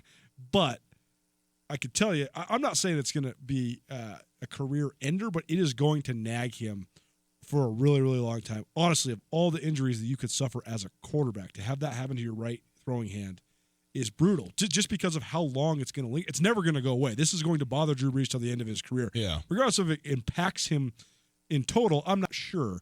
But it is a bummer, and it really does show that nothing lasts forever. Yeah. Everybody's time is coming. So here, I made a little chart here real quick to talk with you about. Coulter. That's great. So we have talked about the last year or so, the NFL has had a fascinating narrative. It's been that the old dogs still run the league when it comes to quarterbacks, and the young dogs are the only ones that are threatening them. You have your Tom Brady and Russell Wilson and Aaron Rodgers and Drew Brees and Phillip Rivers and Ben Roethlisberger. Yeah, I wouldn't put Russell on that. Well, he's not. He's from the age standpoint. He's the one middle guy. Yeah, right? he is. He's the one middle bridge. guy. Yep. He was the one guy. Matt Ryan, almost was part of it, but never really could get truly. I mean, he won the over MVP, the top. But yeah, yeah, but for sure, give him credit for that. But he was never in that. If you got this guy, you got a chance to win the Super Bowl. We are in the mix because we got this guy. Right. Brees has been that for 15 years. Yes. Brady's been that for 20 years. Aaron Rodgers has been that since the day he stepped on the field, even though his career has been sort of back-ended since he had to sit out the first 4 years behind Brett Favre. Right. When you got A-Rod, everybody's going to at least put you in the mix. Phillip Rivers hasn't had the playoff success, but Phillip Rivers on the field, you're going to take Phillip Rivers in terms of you're not moving on from that guy. You're not trying to get get him out so you can draft a young guy. And then the only challengers to the throne lately have been Carson Wentz, Patrick Mahomes, Jared Goff. The guys have been in the league for 2-3 years. That's it. The only other real bridge besides Russell Wilson was Andrew Luck. But now you look at the landscape of the league. Andrew Luck retires. Now Drew Brees and Ben Roethlisberger both get hurt in the exact same week, and that's going to impact the entire rest of the NFL season. Eli Manning is put him out to pasture. He's done. Joe Flacco, you can analyze him all you want, but he won a Super Bowl. He ain't it anymore. He can't do it. And it seems to me Matt Ryan is taking a step back. Cam Newton, now that he's wearing headbands instead of hats, I don't know. He stuck his finger in a light socket. Got to go back to the haberdashery, man. You got to get the hat game. He doesn't look the same. I was touting Cam big time in the preseason. Oh, yeah. He does not look the same. And so now I guess my question for you is, you got Tom Brady. And he might just be immortal. I don't know. When is he ever going to take a step back? Maybe he's never going to. Who knows? You got Russell Wilson.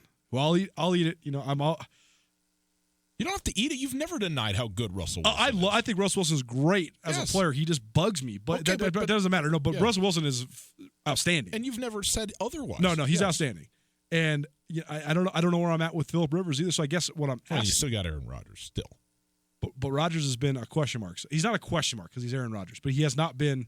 He hasn't. Correct. He hasn't done a. Oh my goodness! No one else in the world can do that yet this year, and he's usually good for a couple of those a week. I think I saw one on Sunday. But yes, but more than that, more than the lack of oh my goodness, no one else can do that. I've seen a lot of whoa that was bad and that was on you. Him making mistakes is something that he almost never does, and I've seen a lot of bad throws on Aaron Rodgers the first 2 weeks. And we'll have nothing but egg on our face if we try to make a proclamation, but I just feel like this could be the opening of the door to the changing of the guard. You know, the flip side of this coin, to me, is I think that in the last 2 to 3 years, we have seen an incredible surge in the number of young NFL ability quarterbacks, because I think we went through a long spell where if there was one starting NFL quarterback in a draft, that was about all you could ask for. Like Dak Prescott, there's been a lot of years where maybe one guy, maybe no guys end up really being, a franchise type of quarterback regardless of how high. But if you go back the last 3 years and you talk about, we'll see what Mitchell Trubisky turns out to be. But Patrick Mahomes, Baker Mayfield, couple guys who Jared Goff, Carson Wentz, and who's Sam Darnold. Right? Maybe Deshaun Watson, Kyler Murray, Deshaun Watson. Like my point is Josh Allen. There's probably Josh Allen in Buffalo, great example. There's 10 guys who are playing right now where you don't where either you go absolutely give him to me all the time, Patrick Mahomes, Baker Mayfield to me.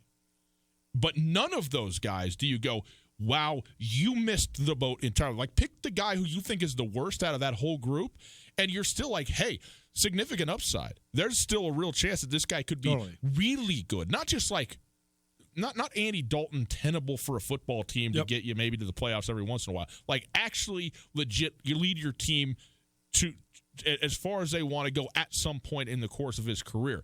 And I think that is the thing that I'm noticing more than ever in this recent group, which is maybe part of the reason for this turnover. There's a couple different factors that go into this, too. The fact that the NFL has implemented more spread concepts, I think it makes the transition for spread quarterbacks a little bit easier. Also, though, there's about to be another influx of talent this upcoming draft. And I think that that's where this gap that was this year's draft, Kyler Murray could be good. We'll see. Kyler Murray's good. He's spectacular. I'm not sure if he's actually good. He looked terrible in the first half against the Lions. You saw how much of a gamer he was in the second half. In his first ever NFL football game. I understand. Okay. I'm just saying, small sample size. You got to prove it to me. Kyler Murray still has significant bust potential to me. Because, I mean, again, he's in a bust situation. He's not a bust player. Exactly, though. That's so much how your legacy is dictated. True. And what sort of resources do you got? I mean, Tom Brady is the greatest of all time, but he also had the best situation ever. I mean, how many guys go in? What could David Carr have been if he didn't get sacked 87 times his rookie year? I mean, the guy he could have been Derek Carr. The guy, at least Derek Carr, right? How good does he look? He looks great now. He looks great. But then you talk about Tua Tagovailoa and Justin Herbert and Jake Fromm and maybe even Joe Burrow and the kid from Texas, Sam Ehlinger, if he comes out. I mean, those guys are all guys that could be potential too. So now you're going to have this new wave, and I just think they have a chance to push out the old guard, overtake the middle that's just been sort of the Andy Dalton, Matt Stafford, Matt Ryan, that whole group has just been the middle. They've just been stuck. That's it. But that's also why I thought it was so foolish for a team like the Giants to take a guy like David Jones at number 6. Draft another need, be bad again, go all in on getting Tagovailoa, go all in on getting Justin Herbert. Those guys are way better than no one is going all in more than the Miami Dolphins are going all in. See, this is the complete. They should get the first pick in the draft for the next 50 years. See, this is so much. If you're just trying to build and tank towards, you have a young roster, you're trying to get better, like you do like the Browns did the last couple of years, and you're just incrementally building. That is so fundamentally different than, this is professional sports. To have guys quitting during games is outrageous. Outrageous. 102 points in 2 weeks is unprecedented. You asked me, is this the worst team in the history of football? Now, it's too early to say that, but dude, they are in the conversation. 102 points in 2 weeks. Has that ever happened? Truly, that is a real question. Has any NFL team given up? I mean, Gil Brandt tweeted that there was one other team, the expansion Tampa Bay Buccaneers, that gave up 102 points in a 2 week span. It's a real question, but also, I mean, it's the same thing as, why is just the next running back the highest paid running back ever? Is he better than Walter Payton? No, well, of course not. But it's just it's a sign of the times. The point is, if you're giving up a century in 2 weeks, it doesn't matter. It doesn't. You can't play football. You just can't do this. Miami, get him out of here. Stutel Nuanez, speaking of getting out of here, we got to get out of here. We're going to take a quick break. Colter, around the state high school football, week 3 going on Friday. We'll tell you what happened, including how about the start for the Hellgate Knights? Impressive. It's been a while. Good for them. Colter, it's fall time. Getting to fall time. You know what I hate? Chores. Hate them. Particularly chores that could find me really, really injured, like cleaning the gutters. If you need your gutters clean, Missoula Gutter Cleaning is where you want to go. Online at MissoulaGutterCleaning.com. Look, it's messy, it's muddy, it's wet. You hate it. I know you want a ladder. Just looks like a disaster waiting to happen. Oh, my house I grew up in up Grant Creek in My father and I both almost killed ourselves try to put the Christmas lights on and try to clean the gutters because you had to get on. I mean, the arches, the big ladder. I mean, it was a 3-story house with no basement. So the top of the house is way up there. This is dangerous. You need these guys. This is before the days of Missoula gutter cleaning, which could have made your life much safer back in the day. Go online, MissoulaGutterCleaning.com for your estimate today. Spend a few bucks, check it off your list, and now, look, you saved yourself a ton of time. You can go tailgate, you can watch some football, maybe you go golfing, get a couple late season rounds, and whatever you want to do, you get your time back. Missoula Gutter Cleaning, MissoulaGutterCleaning.com. They'll give you a $20 gift card to your favorite brewery or coffee shop when the job is complete. Just that easy. Go on, get your estimate right now, get your gutters clean, and hey, stay safe. When your wife asks, it's for my safety. It's for our safety. It's for our future. MissoulaGutterCleaning.com. Alpine Touch has been part of the fabric of Montana for more than 60 years. Decades ago, Russell Street started selling his touch of magic in whitefish. Years later, Alpine Touch's all-purpose seasoning remains a favorite. It's tailgating season, and there's no better way to spice up your grill before a Grizz game than with Alpine Touch. Go to alpinetouch.com now and use the checkout code ESPN10 for a 10% discount on your order. Alpine Touch is here to keep your mouth watering all football season. Alpine Touch, Montana's special spice.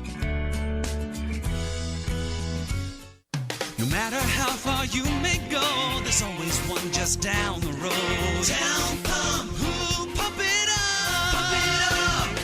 Quench your thirst with some good old-fashioned water. Town Pump's got Dasani 1-liter bottled water, 2 for $2.50. And in the deli, grab an Everything Bagel, 2 for $5. Town Pump, there's one just down the road from you. Town Pump, right down the road, pump it up, oh yeah. Katie O'Keefe's is revamped, remodeled, and ready to become your go-to sports bar in Missoula. Located in the Stevens Center, Katie O'Keefe's offers drink specials every night of the week, including mixed shots for $1 off every Monday Night Football. On Thursdays, pitchers of your favorite microbrews are $11. Saturdays, White Claws and Micros are $3. And Sunday, get premium double cocktails for $6. Whether you want to watch the Grizz, college football from around the country, or NFL from coast to coast, come to Katie O'Keefe's, Missoula's neighborhood football headquarters. Have you been hurt or disabled? Are you missing time from work and not sure what to do? I'm attorney Chris Helmer, and Clark Fork Law Offices in Missoula is here to help. Our team specializes in worker compensation, personal injury, and Social Security disability. We fight for the benefits you deserve. Call Clark Fork Law at 728-0168 for a free consultation or visit clarkforklaw.com. Again, 728-0168. Fall is here, and with crisp mornings, there is no better way to start your day with a delicious drink from Florence Coffee. With flavors like indulgent white chocolate, decadent Madagascar vanilla, and rich dark chocolate, Flowco is sure to start your day off right wherever you're heading. We look forward to serving you and visit FlorenceCoffeeCo.com. The best flavor under the big sky, Florence Coffee Company. The big skies are open. Go wild with Opportunity Reward Checking. Go ahead, jump, dance, shout. Opportunity Reward Checking will make you do that. Go wild when you get your 1% cash back on qualified debit card purchases. It all starts with an Opportunity Reward Checking account from Opportunity Bank. Visit a branch today to get started. Then go wild and spend your 1% cash back however you want. Go wild with Reward Checking from Opportunity Bank. Some restrictions may apply. Member FDIC. ESPN Missoula Sports Center. Good afternoon. Brian Tutel, Colton Nuanez here. Some sports news. The Bobcats won a hard-fought victory. The Grizzlies lost in the same way, but Jerry Lou McGee is now atop the Montana record books. Montana State, they needed a career day by senior running back Logan Jones and another stellar performance by senior kicker Tristan Bailey. And the Bobcats had to endure a mess of a game in which they committed 12 penalties, though they emerged with a 23-14 victory at Western Illinois Saturday. Jones scored a 14-yard touchdown in the first quarter and then an 87-yard touchdown in the third quarter to finish with a career-high 167 yards in his first start this season in place of injured sophomore Isaiah Ifanse. Bailey, who nailed 4 field goals in last year's win over Western Illinois, moved to 7 of 7 in his career against the Leathernecks after drilling 3 field goals Saturday. He is the Big Sky Conference Special Teams Player of the Week. Montana forced 3 punts and came up with 3 more fourth-down stops on the way to holding an Oregon team that scored 77 the week before to less than half that in a 35-3 loss at Autzen Stadium Saturday night. Aside from a 63-yard run late by Sean Dollars in the fourth quarter, Montana gave up 2 plays of 20 yards or more. Montana senior Jerry Lou McGee, he caught 6 passes, giving him 196 for his career, the most in the history of Grizz football.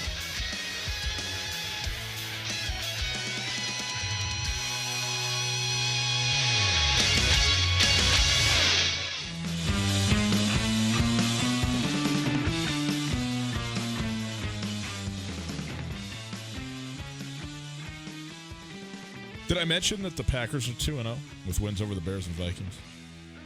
It's not what we're talking about here. I just want to make sure that was on the record. Yep. In my typical fashion, I will be the gracious loser and with pleasure buy you your drinks at Katie O'Keefe's. Appreciate that very much. I will be the awful friend and just keep talking about it. It's Tutel Nuanez, 102.9 ESPN Radio. We are broadcasting live from the Kurtz Polaris studios. Kurtz Polaris at 2904 West Broadway in Missoula, Highway 83 in Sealy. Online at kurtzpolaris.com. If you want to find us online, you go to 1029ESPN.com. You can listen live to the stream. Click on the Listen Live tab. And no matter where you are, just on your device, computer, work, home, on the road, around the world, listen to the stream. It's brought to us by Opportunity Bank, your local bank, your opportunity. If you would like to watch us, there's 2 ways to do it. SWX Montana Television, across the state, live, high, and also on the Watch SWX app. You can download the app, which I have. Watch SWX tonight. Watch Sean Rainey. Keith DeMolder do their thing in the evening. Hook us up with all the good sports news from around the state. You can also watch on the YouTube. That's right. You go to youtube.com. You search Tutel Nuanez, and behold, there we are. In fact, I'm watching it right now. Glorious. It's a beautiful looking thing. In any case, you don't wave at the computer, you wave at the camera.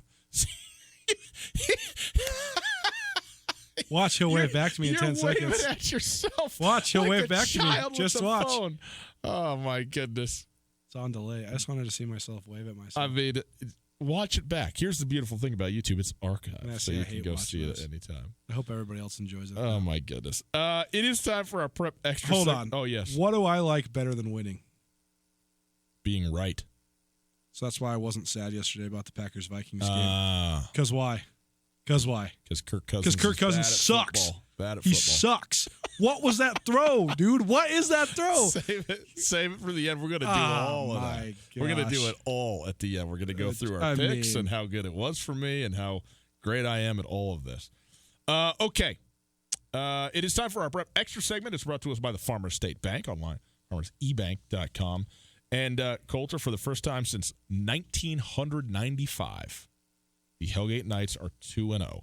Raleigh Wooster had a 75-yard pick six in this game. He also threw a touchdown and ran for 2 touchdowns. So every way you can do it, basically, other than a kick return, he did it, right?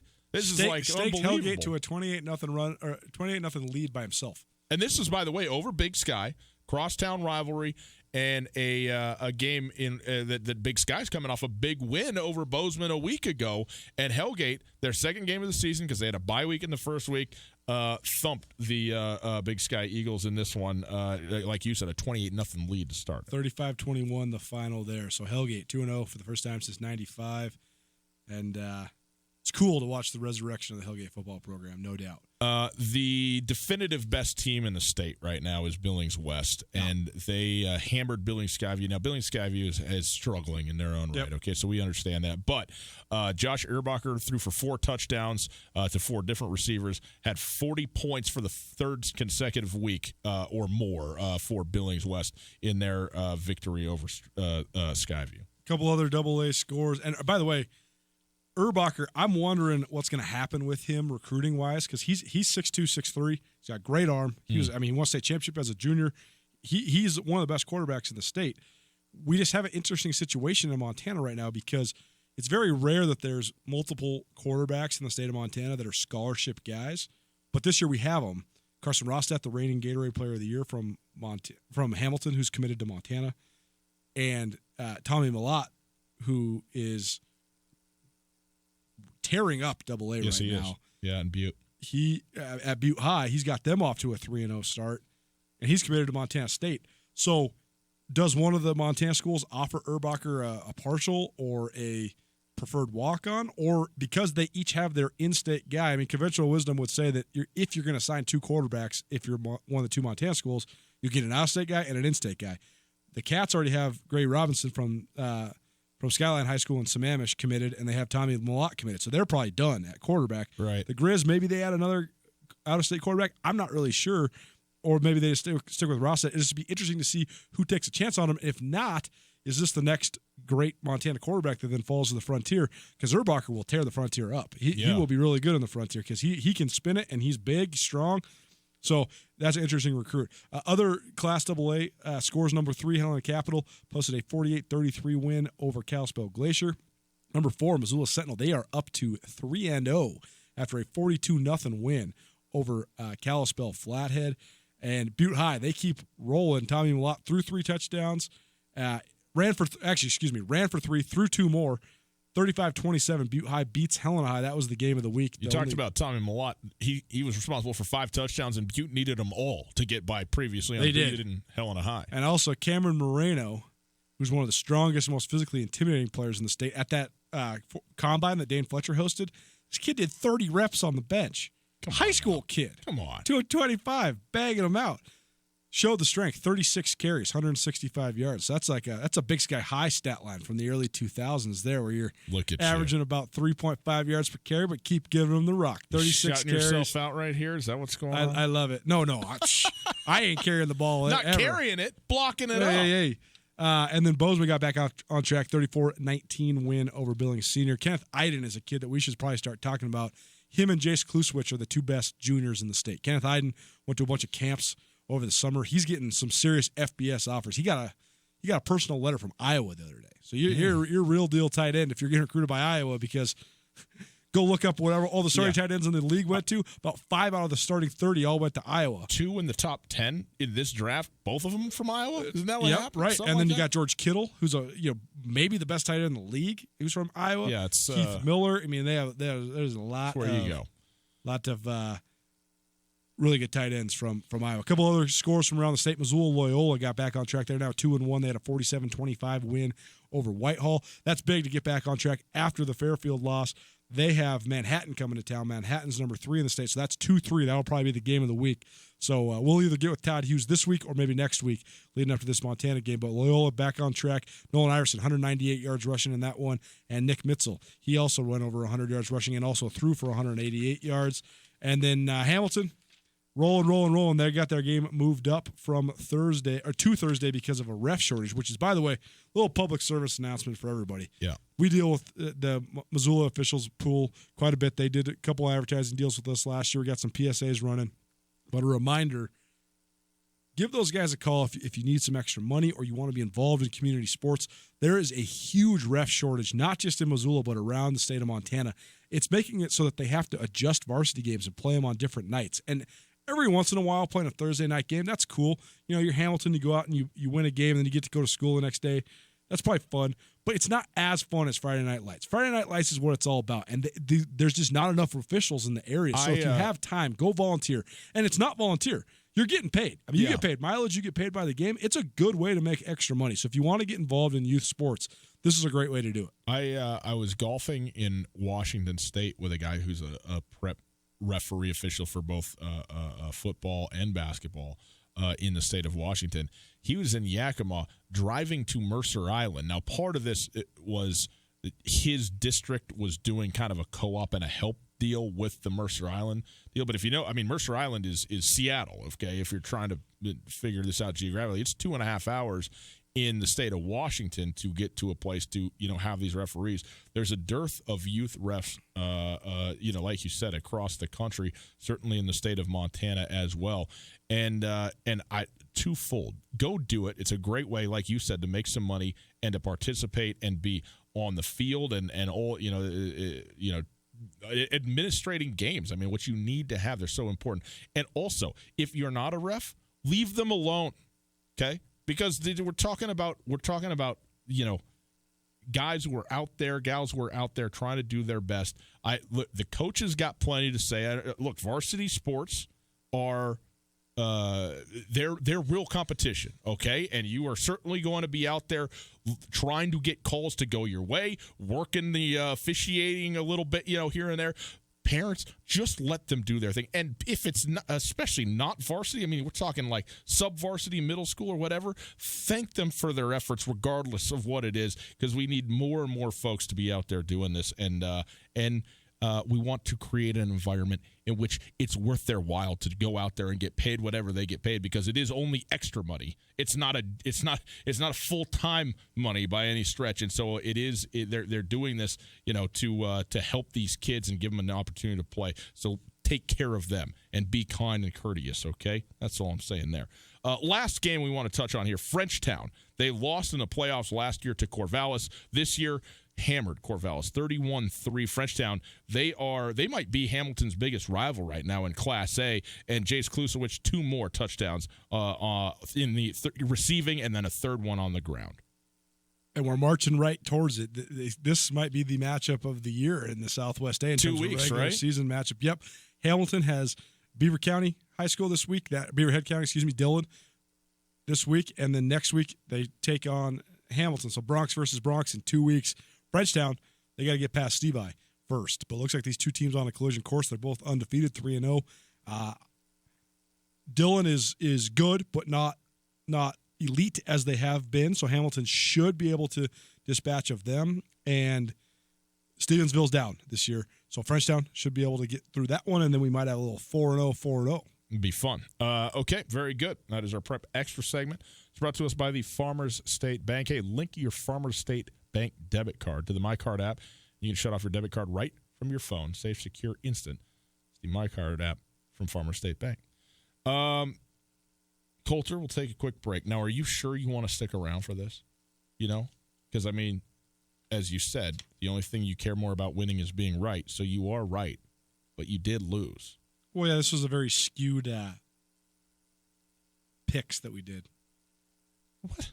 We only picked 5 games. Yeah. Well, let me pick all the games, and then we'll see how we do. Oh. And let's not waste 25 minutes on the only game that I had any intent of watching. I had to drive for 10 hours yesterday. I didn't watch any games besides Vikings-Packers. Great game to pick to watch, though. That's what I'd say. I look forward to our visit to Katie O'Keefe's and my record being better than yours now and hence. And also, what did I say? What did I say when we were talking about the actual picking of the spread? I said if it was my betting money, I'm picking the Packers. Yes, you did. And you did bet money, and you picked the Vikings. Because you have to. I understand. It's for the radio. Only thing I'm a fan of. Still matters to me. The only thing I'm a fan of. Still matters to me. I can't wait till Green Bay comes to Minnesota. Me too. Because guess what? Kirk Cousins still going to be throwing us the football. Well, maybe Anthony Barr will land on Aaron Rodgers again. Yeah, maybe so. And then we'll have green and gold flowers around here, tears everywhere. Oh, man. It becomes a bad work environment when Aaron Rodgers goes down. That is for sure. Hey, look up.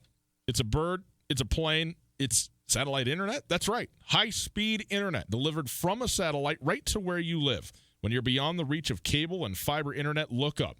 Eagle Satellite is our community's authorized HughesNet retailer. With HughesNet, you'll have fast speeds, unlimited data with no hard data limits, and built-in Wi-Fi that you need. Eagle Satellite has proudly helped our community get online for 39 years, and this year, they want to get you connected too. For a limited time, you can get free standard installation when you order HughesNet. Call Eagle Satellite 406-728-9999 and see for yourself why HughesNet is America's #1 choice for satellite internet. That's Eagle Satellite 406-728-9999. Eagle Satellite and HughesNet proudly connecting our community. Hi there, it's Les Schwab Tires. We've been helping keep folks safe on the road around here since 1952. That's why you can save up to $152 on a set of 4 select light truck and SUV tires during our fall tire sale. So swing by or book an appointment at leschwab.com. Les Schwab Tires, doing the right thing since 1952. Limited time offer while supplies last. Discount depends on tire size and type. Cannot be combined with other offers. Details at leschwab.com. On Russell, across from the fairgrounds. No matter how far you may go, there's always one just down the road. Town Pump. Ooh, pump it up. Pump it up. When you need a little extra brain power, head over to Town Pump. They've got what you need. 5-hour energy shots, 3 for $5. Plus, Old Trapper 10-ounce jerky, only $10.99. Get energized at your Town Pump right down the road. Town Pump. Right down the road. Pump it up. Oh, yeah. Hey folks, Ryan Tutel here with Josh from The Advocates. If you've been in a car accident and need help dealing with the insurance company, you should give The Advocates a call. It doesn't cost anything at all to call, and I'd be happy to talk with you about your situation. You don't want to have to be dealing with contacting the insurance companies and setting up your claim. We can do that for you from start to finish. We'll take the hassle out of the process so you can just focus on getting better. There you go, folks. If you've been injured in an accident, give Josh a call, 640-4444, or online at montanaadvocates.com. There are a lot of lawyers, but you deserve an advocate. In Western Montana, we know shopping local matters, and you may think you'd pay more for the quality and customer service that comes with it, but not at Selway Armory. Selway Armory is locally owned with knowledgeable specialists that can answer your questions. In addition to the expertise, though, Selway Armory also has a bigger selection and lower prices than the box stores. When you're in the market for firearms and accessories, save money with the experts at Selway Armory. Selway Armory, 2825 Stockyard Road, Unit E6, and online at selwayarmory.com. This is Mike Nugent with Berkshire Hathaway Home Services. Berkshire Hathaway provides Western Montana with full-time real estate professionals for you whenever you need us. Our reputation as the state's most knowledgeable and available real estate group has helped build unmatched trust in the Garden City and statewide. If you have been thinking of making a real estate move in the short or long term, give me a call. No pressure, no expectations. Just professional opinions and service at whatever pace you are comfortable with. Give me, Mike Nugent, a call today, 531-1802. And remember, every question is good to ask. The biggest reason fall is the Desperados' favorite season of all, the return of those wonderfully spirited UM students, of course. Okay. So football is the real reason the Desperado gets pumped about fall, but you can't have college ball without college, right? So this season, the Desperado is bringing the best of both worlds together with live broadcast of Montana college football and all your favorite college football teams, along with Missoula's best hot wings and coldest beer. Fall has arrived, and there's more than one reason to celebrate at the Desperado Sports Tavern on South Russell across from the Y. Tutel and Nuanez. Listen to the podcast on the TuneIn Radio app or on iTunes, 1029ESPN.com.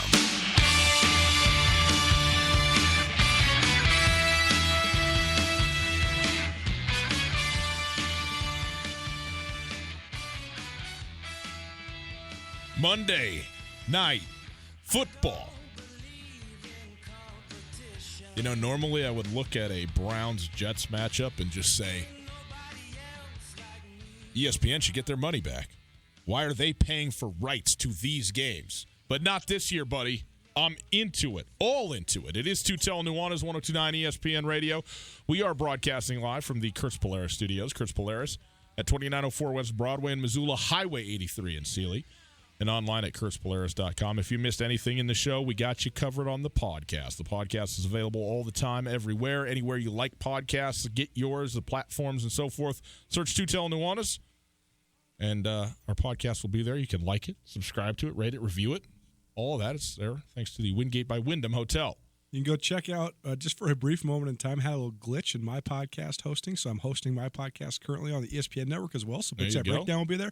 So I had a little post-game thoughts after the Oregon game with full post-game audio from Bobby Hauck and Dante Olson. That's up there. You can find that one on ESPN.com as well as SkylineSportsMT.com. And also have our current two Big Sky Breakdowns that just came out today. Jeff Choate's thoughts on Norfolk State as Montana State prepares to return home, and Bobby Hauck, Jerry Louis McGee from today's press conference at Montana as the Grizz prepare for Monmouth. We picked 6 games from Sunday over the weekend. I went 3-2-1 in those picks. Coulter, you went 1-4-1. One of those picks, admittedly, was a pick that you were not. It was not even a choice on your part. But you did make a bet. You lost the bet, and like a man, you'll pay the bet. What do you think? 9 a.m. tomorrow, you, me, Katie O'Keefe, we go settle this thing up? I was thinking about going about 10 minutes from now. Nope, can't do it. Got a dinner. Family, we man. can get 25 down in 17 minutes? Well, hold on now. Now, first of all, it's only 20. Oh. It's only 20. But Look that's at you, my Mr. Honesty. Yeah, but it's my 20. It's not 10 and 10. Oh, I understand. Okay. We can get 20 down in 17 minutes. Yeah. I don't think I'm going to be sent home after $20 in 17 minutes. I think I better just stay away at that point. Anyway, the Green Bay Packers did cover. We bet on the game just as far as a win goes from a fan perspective because, again, if you're just new to the show, I'm a Packer fan. Coulter is a Viking fan. Might not be for long. Not be for long, right? Well, that would be a good choice. In any case, Green Bay, though, was a 3-point favorite. They did cover that thing up, so that is good. But tonight, Coulter, the Jets and Browns. The Cleveland Browns are a 6.5-point favorite. This number jumped, I don't know, probably, I don't actually know. I would guess 3 points at least when Sam Darnold was announced that he would not going to be playing. He's out with mono, which came to light late Sunday night or Monday, early, at the end of the games last week. He did play in that game, which the Jets just gave away to the Buffalo Bills there towards the end. So now Trevor Siemian going to be the starting quarterback for the Jets. The Browns, to me, the most disappointing team. They didn't look the worst, okay? That will go for 16 weeks to the Miami Dolphins, but they were the most disappointing team in week 1. They scored a touchdown on their first drive, I think. They were up 7-0. Ultimately, though, Baker Mayfield, I think, threw 3 interceptions. They looked awful, and they got housed by Tennessee, who I think is a below-average football team in general anyways, and they got blown out at home in the year that they're, all these expectations and hopes and so forth. They need to win this football game in the second week of the season against a Jets team that does not have their franchise quarterback playing. And really, who do the Jets have? I mean, they have obviously Le'Veon Bell, Robbie Anderson, and then they have a pretty good defense. Actually, maybe a quite good defense. But the Cleveland Browns, they need to win this game. They're a 6.5-point favorite in New York City. What do you like? Who do you like in this one? Man, Siemian is just hard to even analyze. No, it's not. You take the Cleveland Browns. I got the Browns covering. You got to win by a touchdown. They should win this game by 20 points. Should win it by 20 points. They should. I'm just still not convinced that when the bar is to just win a game and then you get hot and you're this lovable story, it's easy to carry the momentum.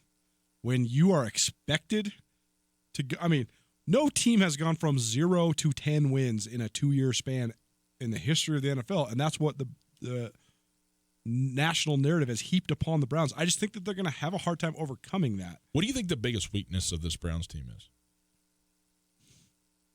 Might be Baker Mayfield, but we'll see. No. Got to prove it to me, Gus. If you're good for 8-game sample size, I don't necessarily believe yet. I understand. The offensive line was downgraded. It was the only position group that is worse this year than it was last year. Totally. That is significant. It is significant, but also sometimes I think we get, for lack of a better word, drunk on brand name guys too. Sheldon Richardson, you look at him and you're like, well, he's good. But he hasn't ever actually been that good. Olivia Vernon has some of the nicest biceps you're ever going to see. He got paid and he hasn't produced since then. He had that great year and then he signed with Miami and he hasn't been any good really since then. So produce for me. The other thing that is still a huge question mark to me is Freddie Kitchens. Yeah, absolutely. I get a huge hoot and holler out of Freddie Kitchens. I love the hire. But Greg Williams was the head coach when they won the football games that they did win last year. Okay? And now Odell Beckham's talking about, he coaches cheap shots and so forth and so on. Now, notably, OBJ was not on the team last year. But, Freddie Kitchens, for as much as I like the outside-the-box thing, and obviously he's got a rapport with Baker Mayfield personally and so forth and so on, I think it's you got to prove it to me. Freddie Kitchens got to prove it to me. Browns are going to win this game, but I wouldn't they'll cover, but it'll be close. Coulter and I are both on the Cleveland Browns. Lay the points. Take Cleveland. Got to get to 7. Win by 7 to get it. Boys and girls, enjoy Monday Night Football. Is there any better music in the world than this? Show it to me. Beethoven, eat your heart out. We'll see you tomorrow.